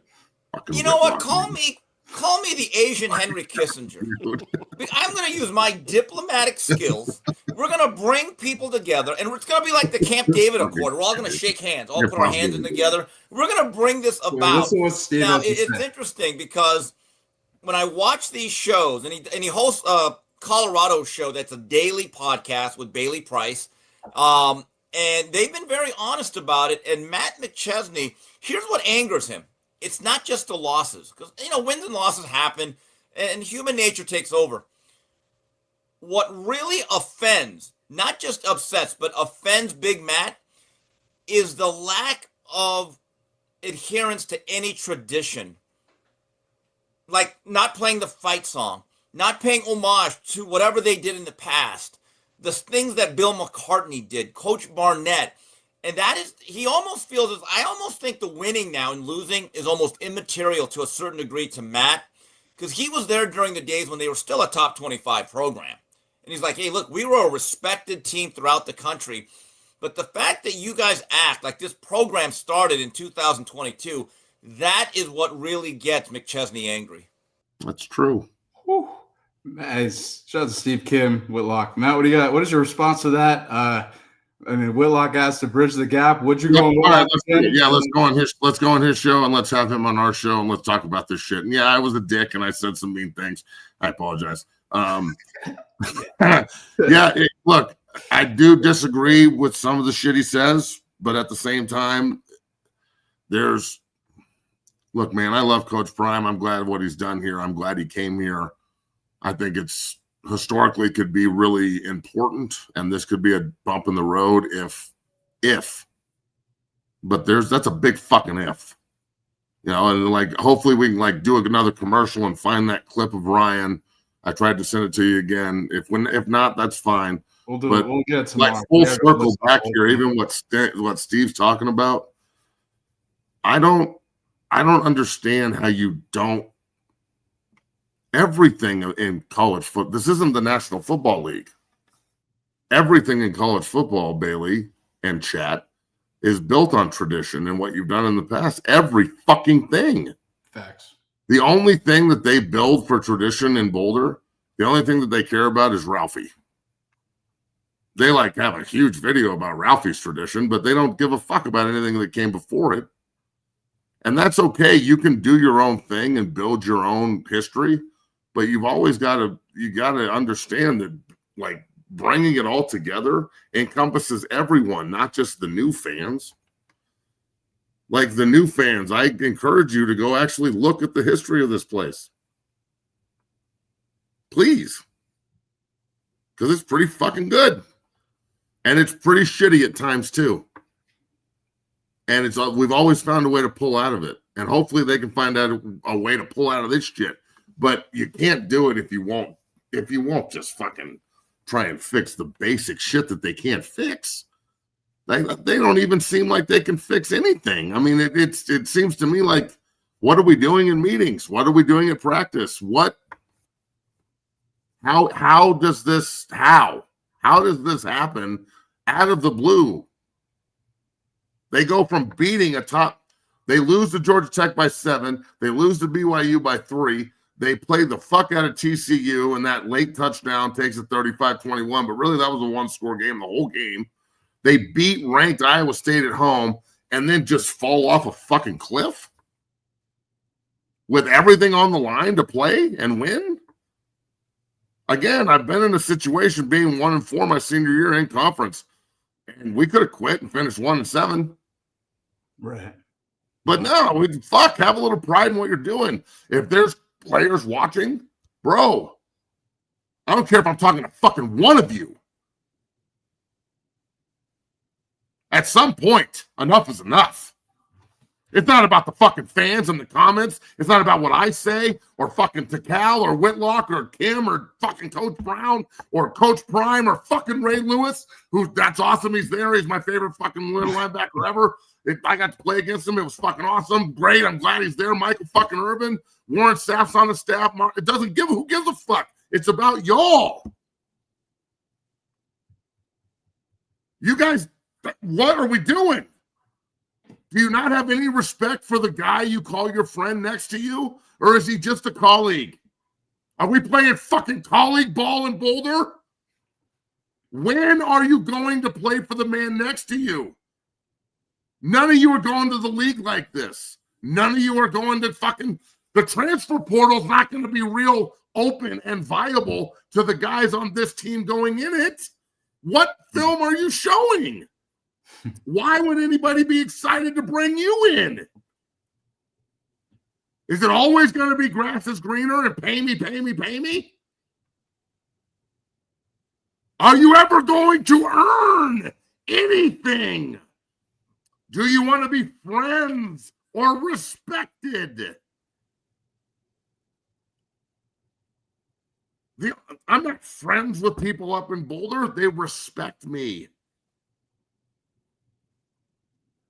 People aren't walking up to me because we're fucking buddies. They don't have the ability to have their voice, and they're saying the same thing. They just want to see people that give a fuck. I don't give a shit if we win or lose. I'm going to love that place regardless. We could lose 100 to fucking 0. I'm going to think we're going to win. By the time we get to Friday, I'm going to pick CU to beat West Virginia. Watch. I don't give a fuck if we win or lose. It's how you do it. Yeah. Yep. It's giving a fuck, bro. Please. The coach says he cares. It's all about family and shit. Prove it. The coach is on the staff.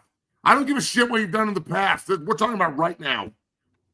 You need to figure out a way to motivate this group, or the group needs to figure out a way to motivate y'all. But something's got to change because, gentlemen, if you think that this is acceptable in any way, shape, or form anywhere, not just in Boulder, you do not understand what you're doing. You don't understand the business you're in.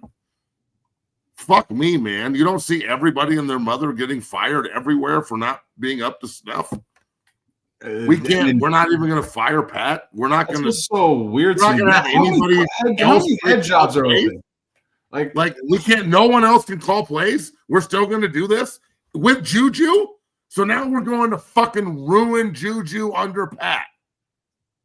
So we can't find somebody new to run plays and build scheme around our rookie for 3 weeks and a bye week and try and fix. And we're going to West Virginia playing the Big 12 champs that just put 300 yards rushing out there with Jeff Sims at home on senior day that's not senior day. That's mercenary day. Mercenary day up in Boulder. And then we have a week off to go to Manhattan. We'll probably get the fucking whole week off, go fishing, hang out and shit. Who gives a fuck, really? The season's over. We haven't won a game since fucking Delaware or whatever. And then we have to go to Manhattan. And we're going to let Pat Schumer be the OC and build scheme to help Juju, a freshman, who I'm glad's playing. But now he's got to listen to Pat and run that offense.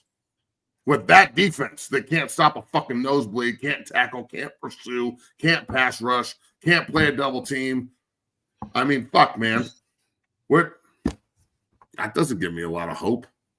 It doesn't make me feel like we're going to handle this correctly. I'm not saying that the guy coming in will be that significant, but why was Sean Lewis so easy to replace, but Pat gets to keep his job like this? That's a good question. San Diego State's balling. I mean, why was he so easy to replace? Country. You want to know why he's so easy to replace? Because Sean was an ex-head coach that had balls and a voice and said, this isn't working. Shedeur doesn't work very hard. He's not doing this. He's not doing that. I don't like the offensive system. I don't want to be a fucking yes man. Whatever he said. And Prime was like, fuck that. I don't want to hear this guy's bullshit, and fired his ass in the middle of the season. And I know damn well Shedeur didn't like him because he's a fucking hard-nosed head coach. Pat will never get another job again being an offensive coordinator ever. So this is his last job. All he does is build scheme to fucking make sure that Shedeur was happy, and it worked for him because he can actually play. But then at the same time, when we were really had our backs against the wall and we needed to change the way we did things, it didn't work for us, which is exactly why TCAL saying we underachieved. And it bled into this year. Where now there's no fear of the offensive coordinator. What, are they going to bench me? Who cares? We suck anyway. I got $800,000, right, Salter? Matt, I don't really know what else to say anymore, bro. I kind of just come at me however you want. You talk about he's just mad he's not the coach there. I'll tell you this right fucking now. I would be fired if I was the coach there. Because there's no way that I would be able to sit there and shut the fuck up. Because there's certain things that I would just have questions on that would offend everybody in the room rather than motivate them to do it better. Like, why don't we recruit the right people? Why don't we develop talent? Why are we neglecting all of these different players that want to come here? Why do we have 11 scholarships we don't use? Did everybody know that? Nope, sure fucking didn't. Yeah, Did you know they only have 74 scholarship players, but they could have 85? Yeah, why doesn't Coach Prime ever leave the office and go out into the world and recruit? At least in Denver, do you know how much it would mean to the recruits in the state of Colorado if you walked in and showed them you wanted them there, especially at Creek, the best program in the state, back-to-back state champs. Who's their head coach? Dave Logan, great buff. But again, that was in the 70s. That never happened. So, you know, we can just continue down the same path of just fucking jerking each other off and acting like I'm crazy and shit. I know damn well if I was the coach up there, we'd either change or I'd be gone because I'm not just going to sit there and blindly agree. Unbelievable. So I don't know how to change it, guys. I don't know what else to do. We're not going to go find new players. They're not going to change the scheme. No one's going to get fired. 105 fucking points in 2 weeks apparently isn't that big of a deal. They'll be coming around the mountain when they come, and we'll just flush it and blame it all on Coach. And he knows the answer and how to fix it, but that's like that scene in Tropic Thunder where he's like, I know, but I don't have to tell you. Like, I'm just at this point, it's almost becoming comical. Like Saturday morning, I'll wake up 10 o'clock in the morning. I'm sure McAfee will be talking mad shit on ESPN about like how much West Virginia is going to put on CU today, and they've given up 105 points in 2 weeks, and the fucking wheels have fallen off in Boulder, and now they're in West Virginia. And Country Road, take me home to the place that I belong. Fuck. Because they got some fucking pride and passion and some fucking tradition in West Virginia. Rich Rodriguez came back for it. He knows he fucked up when he left. He couldn't wait to get back to Country Road. So unless you like that song, maybe we should shut him the fuck up because I don't want to hear that John Denver soft-ass bullshit. So, for the love of God, can we fucking play some football in Boulder again? You know how to do it, guys. Will you stop with this emotional patty cake bullshit? When you don't like me and Matt's mean and I'm a dick and do something. I'm standing in the crowd just like you. You don't like me and shit and snickering and shit. I can hear you, motherfucker. Come say something. Well, you won't do shit because you're a fucking sheep. And you know I'm right. And you're too much of a fucking pussy to understand it's easy to change it. You just do the same shit over and over and over again, right? Fuck it. Prime can do no wrong. Bro, he's a great fucking man. He's a great player. He had a great year last year. But the only thing that makes you a good coach and leader is the ability to change shit. Mm-hmm. It's never going to be what you think it is. Just change. It's okay. What's that quote from Parcells about plan? And you have a plan till you get punched in the fucking mouth? No, yeah, it's not a good plan if you can't change the plan or something like that. Not a good plan, can't change it. The great Don Shula, Bill Parcells. Yeah. So look, man, I can get as emotional about this as I want. It's just me getting emotional. And everyone's like, oh, I wonder why he cares so much. I'm sorry you don't give a fuck about anything. Matt, tomorrow we're going to break down our expectations for Julian Lewis's first start against Rich Rod in West Virginia, who come off a massive win against Willie Fritz in Houston, at Houston, by the way. They just went in there and beat their ass, 15-point underdogs in that, and they went in there and whooped them with the backup quarterback, new quarterback, Fox. We'll really have to dive into him because he seems to really have taken the reins for West Virginia's offense. We'll also discuss DNVR's comments on tradition, fight song, and etc., and really channel our emotions into that tomorrow. So we'll kind of leave that on a cliffhanger. But, Matt, let's get into the NFL here. We're an hour and 36 minutes in. No, we haven't even talked about the NFL yet. Let's dive into it. Your Denver Broncos got a massive win in Houston. You were right about the under. Certainly a defensive battle, low scoring, but Bo Nix figured it out and got Broncos a win. What were your thoughts on the Broncos' performance?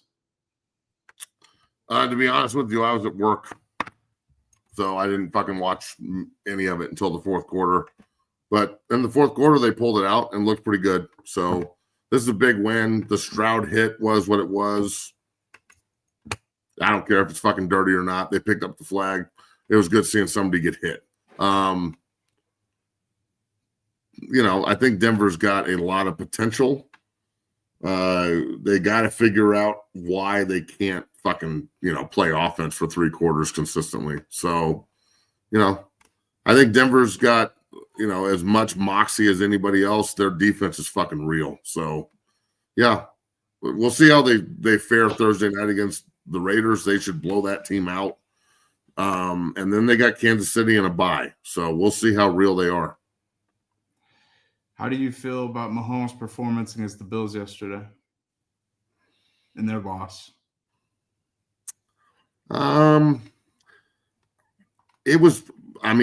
If you just look at the stats, it was probably a bad game, right? But he was playing from behind the whole time and trying to bring him back and shit. So it's hard to justify that one. And also, Buffalo is awesome against Kansas City in the regular season, and then they've never beat them in the playoffs. So I take this all with a grain of salt. I think it's a great regular season win, and I'm glad everybody in Buffalo is so pumped about it.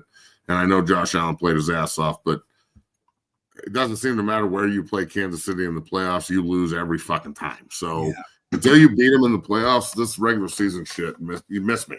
Like Denver also. Go earn a first round fucking bye or get a home playoff game. And then hopefully you don't get Kansas City. See, this is the thing. If they end up a wild card, they are fucking literally the boogeyman sitting in the corner. Like, where do we get to go this week? And whoever that is that gets them is going to be like, fuck. They're probably going to be underdogs. Wouldn't you think? Wherever they end up going in the wild card, they're going to be underdogs at home. Well, that's the thing. Josh Allen seems to own the Chiefs in the regular season, but that don't make shit when they come back at their ass whoop in the playoffs. So that was a good game yesterday. Nonetheless, the Bills really came to play, but Chiefs seemed to hang in there. 4th and 17, Mahomes was throwing it. There's a lot of things in that game that I thought were super odd, Matt. How do you ever give up a play like that? 4th and 17, the Chiefs Rashee Rice right over the middle. I'm like, dog. Andy Reid game plan was way too wide open 4th and 17. I don't know. Everybody's acting like Bosa did that on purpose. His eyes were on different keys, and it had him like spun around because of all the different motion and action. So I thought it was a great play call by Andy Reid, honestly. And this is my point.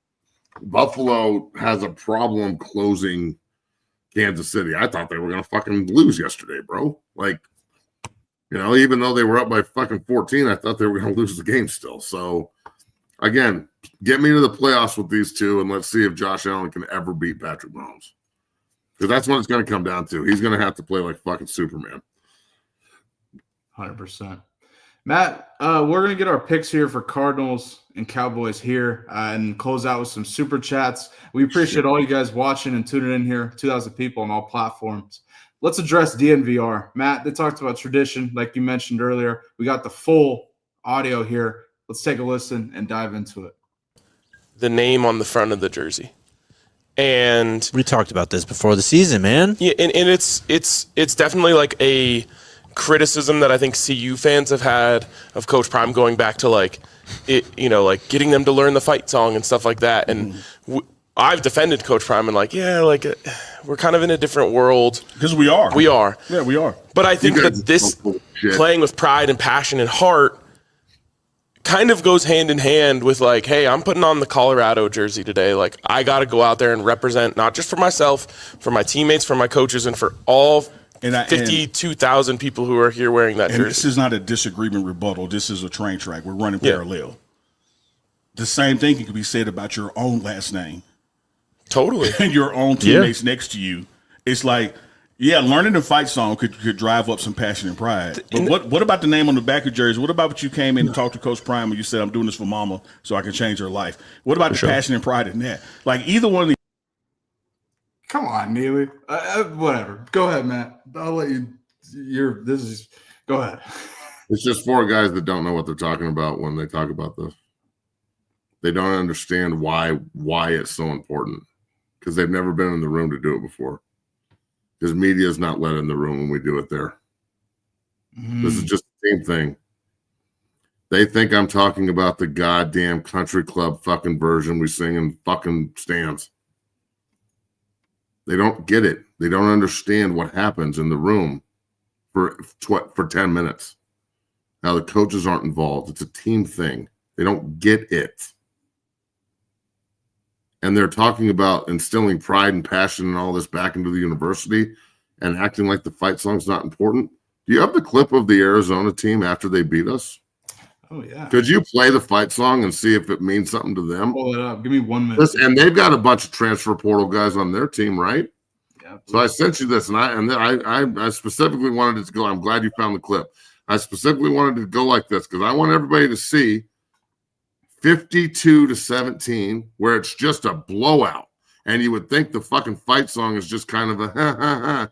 Nah, dog. I watched TCU beat our ass and go off. Water flying everywhere. People fucking, kumbaya. I've never heard it like that. But watch Arizona, a bunch of transfer portal guys in the Dow Ward in our house and see if this brings their team together or not. Because it's not about some corny song that you guys don't know how to sing and have no idea what it's about, and you sit here and criticize it like you do, but you don't. You don't fucking know. And Ryan obviously doesn't know. And look, I respect Konigsberg and everything they do at DNVR, but I'm not just going to sit here and act like this doesn't bother me. And if we're not going to be friends for it afterwards, I don't give a fuck. We're not. What? This isn't about friends, dog. You don't know what you're talking about. Have you ever been in the room and seen it? No, you don't know what the fuck you're talking about. Let's see if it's important to Arizona after they beat the shit out of us. Let's find out. 1, 2, 3. Red down, red blue.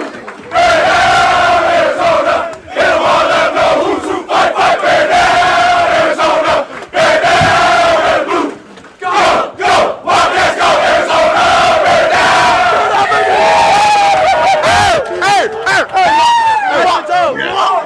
Look pretty fucking passionate to me, Matt. Look pretty fucking. It gives me goosebumps. It gives Bailey goosebumps. There's people in the chat got goosebumps. And they just beat the fuck out of us 52-17. That's in our house. But let's make sure that we fucking get whatever rapper wants fucking clout this week and suck off Coach Prime's tit. Make sure he comes in and fucking sings for us after we beat somebody. And then I'm the fucking bad guy and I'm wrong and it doesn't mean anything, Ryan, and DNVR buffs? It's a different time period? What? What the fuck are you talking about? I wish you went up into the stands and swung your t-shirt around with all the kids. Was it fun? You know how fun it is to go down and be involved with that after you win? I got to do it once, one fucking time, with Coach Matt back in the day. He invited a bunch of us in, and we got to go do the fight song with the fucking guys and bring them down and bring everybody together and teach them how to do it. And it was fucking lit, dog. And that team went 10-2 and played for the fucking Big 12 South. I went up and talked to the team when they were 1-11 and told them to lock the fucking gates on Cal and sing that fucking fight song loud. And have some goddamn pride who the fuck you are as a man. Stop letting all these cocksuckers out here in the world determine you and set your fucking narrative.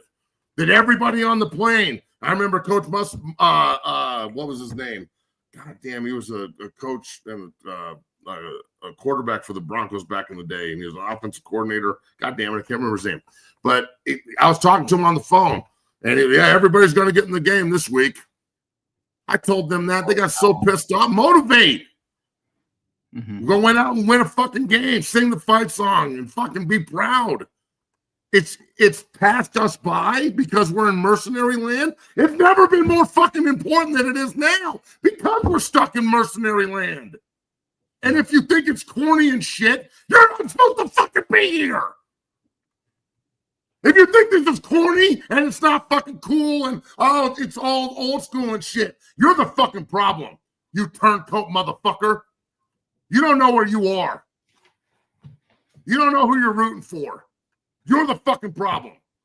And I'm disappointed to hear that from somebody that loves Colorado the way that man loves Colorado. And I'm sure this is going to start a feud and everyone's going to get upset and we're going to have a meeting about friendship and caring.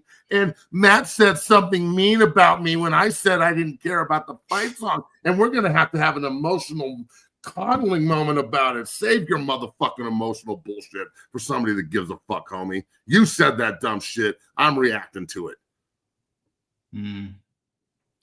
To say that it's not important anymore and we're in a different era. There's no fight song for your last name. Everyone came to Colorado together. We got to find a way to gel it together. Look, I'm just going to explain how this goes because I'm tired of fucking people not understanding. All right. So the way that this used to go, and this is the way it was forever, because it's been taught down through everyone. Okay, this is the way it was in the 80s and the 90s, and Lance Carl did it in 86, and Big Al did it in 90, and fucking Rashawn did it in 94, and Matt Russell did it in 96. Like, this is what we do, okay? So you get there as a freshman or as a new guy, as a fucking transfer or whatever, right? And they say, okay, you got like 3 days as a group to learn the fight song. And then you got to come inside and after like a really hard 2 a day or like a scrimmage or something, and like everybody's feeling good because we got the day off the next day and we're like getting towards maybe the first game or the first scrimmage or the end of camp, right? And we're getting ready to go fucking play CSU or whoever we're going to open with. And like, it's about to be fucking go time or wartime, like we used to call it. Yeah. So you get that fucking chant going, you know, and like the young guys don't know. So all the vets would come into the room and sit down, and then all the new guys would have to go up in front of the team room and sing the fight song. And they start singing the country club version, the fight, see you down the field, see you must win the clapping, and, you know, the fucking sweater around your fucking neck. And, you know, I came here in 1950 and shit, and like I was part of the frat. The country club version that I keep talking to everybody about. And then all of a sudden this starts. And everybody starts chanting, wartime, wartime. You got 100 motherfucking alphas in the room. Something that apparently Shador doesn't think we have in Boulder anymore. Jordan Seaton, how's that make you feel? How's that make you feel, Miller? Saw that. So I got 100 alphas in the room fucking banging on the fucking wall. and screaming wartime. And then we start booing them when they sing the song. Boo! That's not how you do this shit. Start throwing shit at them and shit.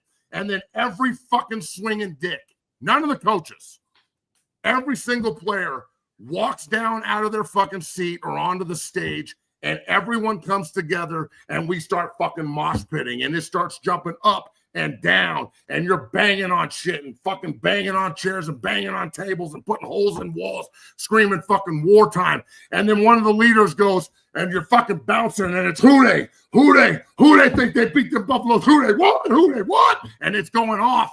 And then the leader in the group goes, yo! And everybody drops. And he goes, 1, 2, 3. And we start singing that motherfucker like it means something.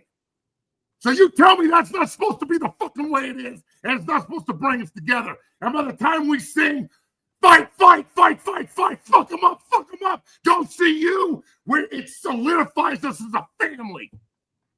And everybody breaks together, and everybody that didn't know knows. And we say next week when we beat CSU's ass on this field, we're going to come in this motherfucker and burn it down like Alice Cooper. So you keep telling me it doesn't fucking mean anything. And it will continue not to mean anything. But I'm tired of trying to get all you stupid motherfuckers to understand. From the top to the bottom. And apparently now you're fucking brainwashed super fans, apparently. I don't understand what's happening. If you think it's not right and we shouldn't do it the way that I want to do it, I'll just shut the fuck up because I'm tired of talking about this shit. I'm fucking sick of it. If you obviously we're not the same. No, y'all not the same. Matt, you bleed black and gold. We know that. And I mean, here's what the last observation I'll make. And I didn't play at Colorado. Matt's when you guys had tradition, when you guys had what you're describing, you had conference championships, national championships, and we aren't sitting here having this tone about the team. There's zero tradition, and look where you're at. I was standing next to, I walked up to Hannibal when it was 17-0, and his son, who's committed to Kansas State, by the way. So Hannibal Navy's kid is going to go to Kansas State, and Matt Russell's kid is going to go to Nebraska. Oh my God, like my kid's blowing up as a recruit right now. We're going to Alabama this week. I'm just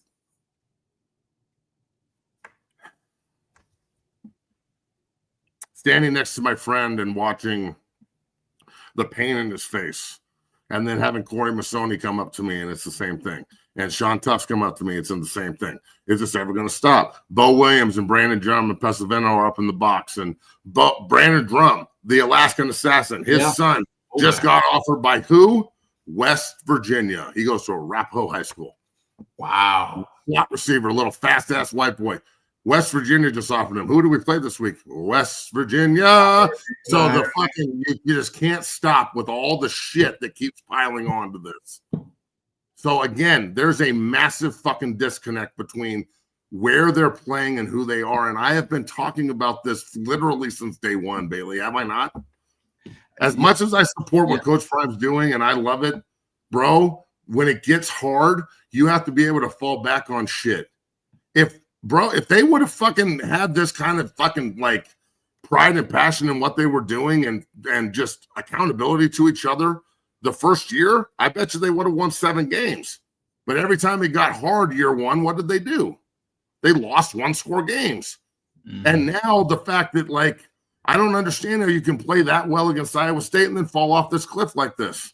And I don't understand how people think that this is a joke, like I'm just fired up and I'm out of my mind. You're a banker, motherfucker. You're a fan, dog. Koningsberg and fucking everybody at DNVR is going to think I'm crazy. Y'all never played, homie. Go talk to all the Broncos you bring in there and suck off on a daily basis. You think they fucking didn't sing fight songs and have pride in their university? You don't think Talib cares about KU? Like, yeah, come on. You know the damn fight song. Let's be real. I mean, come on, man. We can all do this together, but at this point, it seems to me like this is just what it is. And I guess everybody just needs to play for the name on the back of their jersey and might as well just take the name off the front for the first time fucking ever. Because, look, and I'm just going to say this. You know what? My senior year, and I know we're going back in the day, but you know what we did? Our names weren't on the back of our jerseys. We took them off. Because the only thing that was important to us was this. And it was the first time it ever happened. But anybody go watch any of the home games. Did anybody ever have a name on the back of their jersey in the home games? Nope. We took them off. So, I don't know, bro. I'm fucking fed up with this shit, and I hope it changes. Yeah, Colorado is low in the prime era, and we'll dive into Julian Lewis' expectations for his start tomorrow, as well as Coach Prime's comments on the recruits. It's interesting comments from Dion there, but boy, oh boy. Let's move on. Let's get to our picks for Monday Night Football here, and we'll dive into some super chats and get out of here on this fine Monday. If you're watching, pound that like button. Matt, the Cowboys are 3.5-point favorites. Monday Night Football hosting the Cardinals. Kyler Murray's out. Let me rephrase. I don't know if he's out per se. It seems the narrative is that Brissett is starting over Murray and that he's benched. Now, I cannot confirm that. He's had an injury, but that's the pushing narrative. There's been a story that's come out today that the Cardinals may look to trade Murray in the offseason. Matt, how do you feel about this game? I really like the over here because I think Brissett, contrary to that, might actually be able to put up some points on this Cowboys defense that really seems to be struggling. But I think the Cowboys get it done. 3.5-point spread, totals 53.5. How you feeling? Definitely take the over. I mean, these teams are going to fucking score. I hope Murray plays because then the game will just be. Look, I would love to see just like 48 to 45. Holy shit! At this point, bro, the fucking weekend has been so shitty. I just want to be entertained. Mm-hmm. I mean, for the love of God, I know FanDuel sponsors the show, but for like 3 hours yesterday, and keep in mind, I only missed my parlay by one person, and I would have loved to cash out. But for 3 hours yesterday, every time I tried to go to any of my bets, everything's locked down. I couldn't see my bet yesterday. I feel that. So, like, on top of all the gambling and all the fucking controversy and all the fucking RICO that are going on in sports, now FanDuel just doesn't work. But you worked good enough to take my fucking money, and I couldn't cash out, you sons of bitches. So, yeah, man, it's just making it harder and harder and harder for me to get behind this. Like, I don't feel like I'm not a big strip club guy. Like, I haven't been to a strip club in like 20 years, right? I don't see the point in paying for something that I can just, what's the point? Why the fuck am I here? I agree. Like, I have to pay this fucking strumpet gremlin bitch to like have a good time? What? That's how I feel like with the fucking FanDuels now and shit. Like, not just all of them. Like, I feel like I'm just throwing money away. You're not going to let me fucking cash out at all? And then right when the game ends, it comes back on? So I can bet for the next game, you son of a bitch. Yeah, shout out to the Raiders. I don't know how you let the Jags into that game after. Anyway, that was my day. I bet on the Steelers money line. I bet on the Raiders money line, and that was good. That was an interesting day. The Palace. Joey's been asking about some stories. He thinks that you need to tell some fucking Germany stories? Yeah, he wants some stories about the strip club from there because he thinks it will put you in a better mood than you are in now. Nope. I worked for the CIA when I was in Europe, just like my grandpa. I don't talk. It was fun. We won. Next. Research just fucking Joey on the Palace. There you go, Joey. Well, Matt, who do you think wins tonight? Cowboys? Cowboys. Yeah. Yeah, I agree. The Cardinals are in trouble. I tend to agree with you, especially with the news. If you use your own players, they're probably not going to play for you very hard.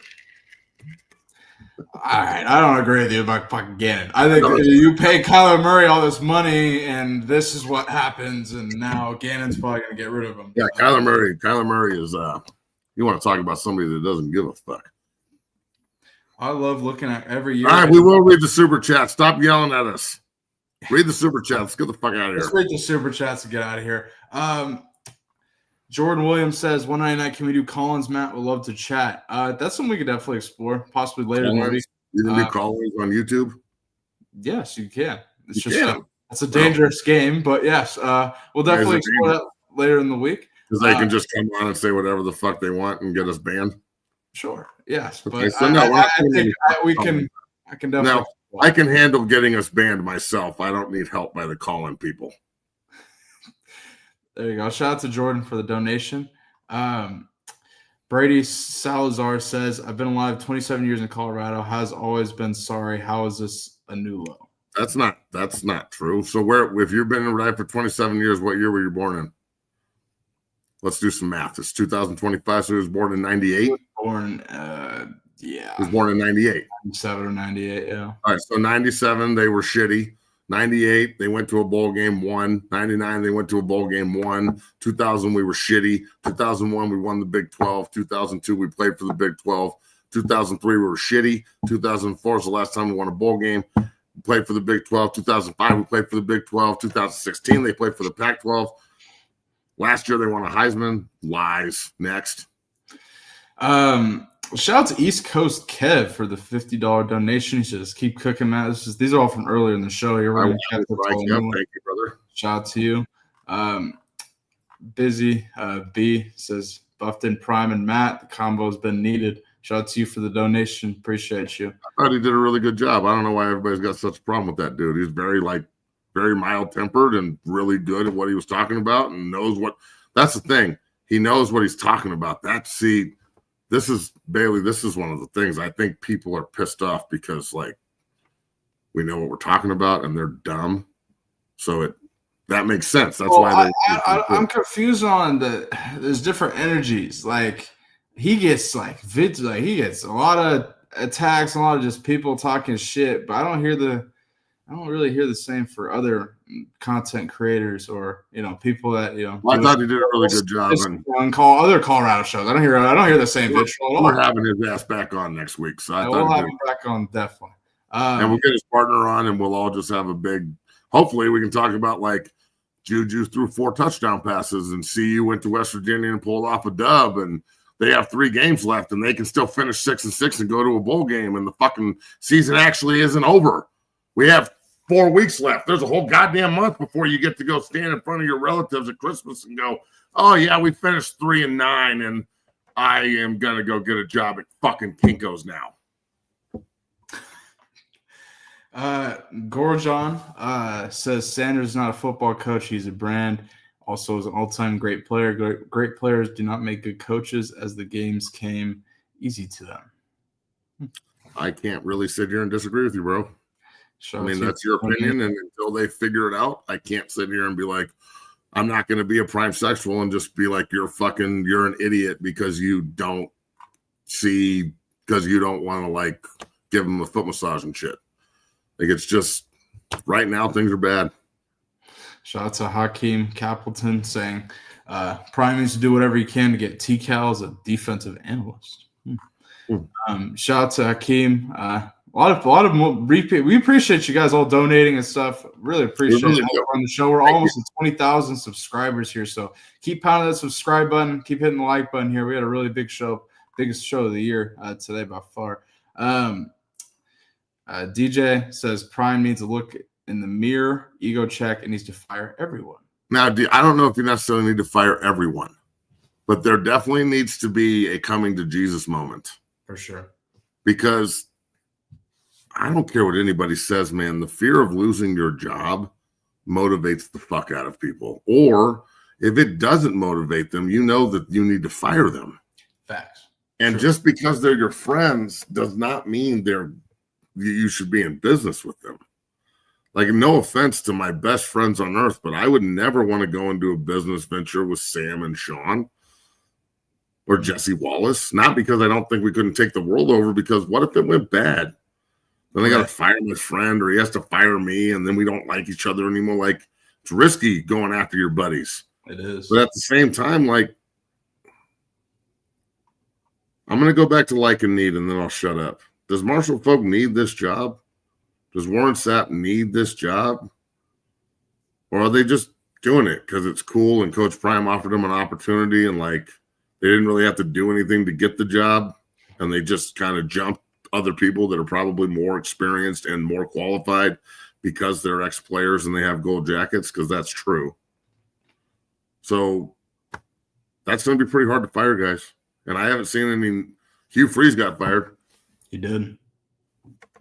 So I'm just saying, Coach Prime, if you want to take some heat off of you and actually appease the fan base who is really fed up, I would be letting Pat go immediately, or at least stripping him of play calling ability and making him just an empty hat on the sideline. We'll see. So.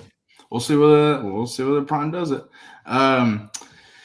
Arguably perfect AI. This is a classic case of great players don't make great coaches. They need complete. I don't know what the fuck that means. Competent, experienced coaches. Yeah, that makes sense. There's a difference between college coaches and NFL coaches, and college players and NFL players. The college world and the NFL world are different. Again, you can cut guys in the NFL. If you go out and play like this in the NFL, people are getting fired. The only time I've ever seen anything this bad and people ever didn't get fired is when Sean Payton gave up 70 to Miami, but that was like 4 games into the entire experiment. So that was just a bad day. Like usually everybody's getting canned and people are getting cut. You can't cut any of these kids. That's the problem. Facts. Mania Mike says, Matt, you are the voice for Buff Nation, justice for the fight song. Fuck yeah, let's go. And even, you know what, at this point, it's been talked about so much, and now this is going to blow up too, and people are going to run with it and do whatever they want. At this point, even if I went up there, all the mercenaries in the room and coaches that don't agree with it, they would all try and blackball it and fuck with it, and it would never be as cool as it's supposed to be to bring us all together. Because people don't really believe in what they're doing up there. It's all about the individual. It's not about the team. Last night, I watched Sam Darnold stand on the field after the game and say, it's not about me. It's literally all about the team. That is a guy who has literally been beat into being as humble as he is, or maybe he's always been that way. Mm-hmm. And now the talent is just matched because he's gone through hell and didn't quit. Yep. I don't know, bro. This hurts me. So. Shout out to Gorjan. Old school is cool. It's all about being great. I am 38. Shout out to you guys. Everybody donated today. We appreciate you. We'll be back tomorrow to dive into our expectations for Julian Lewis's start. Coach Prime's comments on the recruits and recruiting in general. A bunch of recruits in attendance for Colorado's embarrassing loss against Arizona, homecoming in Boulder. Boy, oh boy. This is a low in the Coach Prime era, Colorado. Can't wait to see how they respond going forward because, if their backs weren't on the wall on Friday, they sure as hell are now. Matt, closing thoughts as we get out of here on this Monday. No, I've said all I have to say. I appreciate you, Bailey. Good show. Thanks to TCAL. Thanks for everybody for watching. Have fun tonight in the Monday night game. I would definitely put about 2 or 3 verticals out there. Let's take tomorrow off, and we'll come back Wednesday. All right, go ahead and pound that like button, subscribe, and appreciate you guys watching, and we'll see you guys soon. Peace. Later.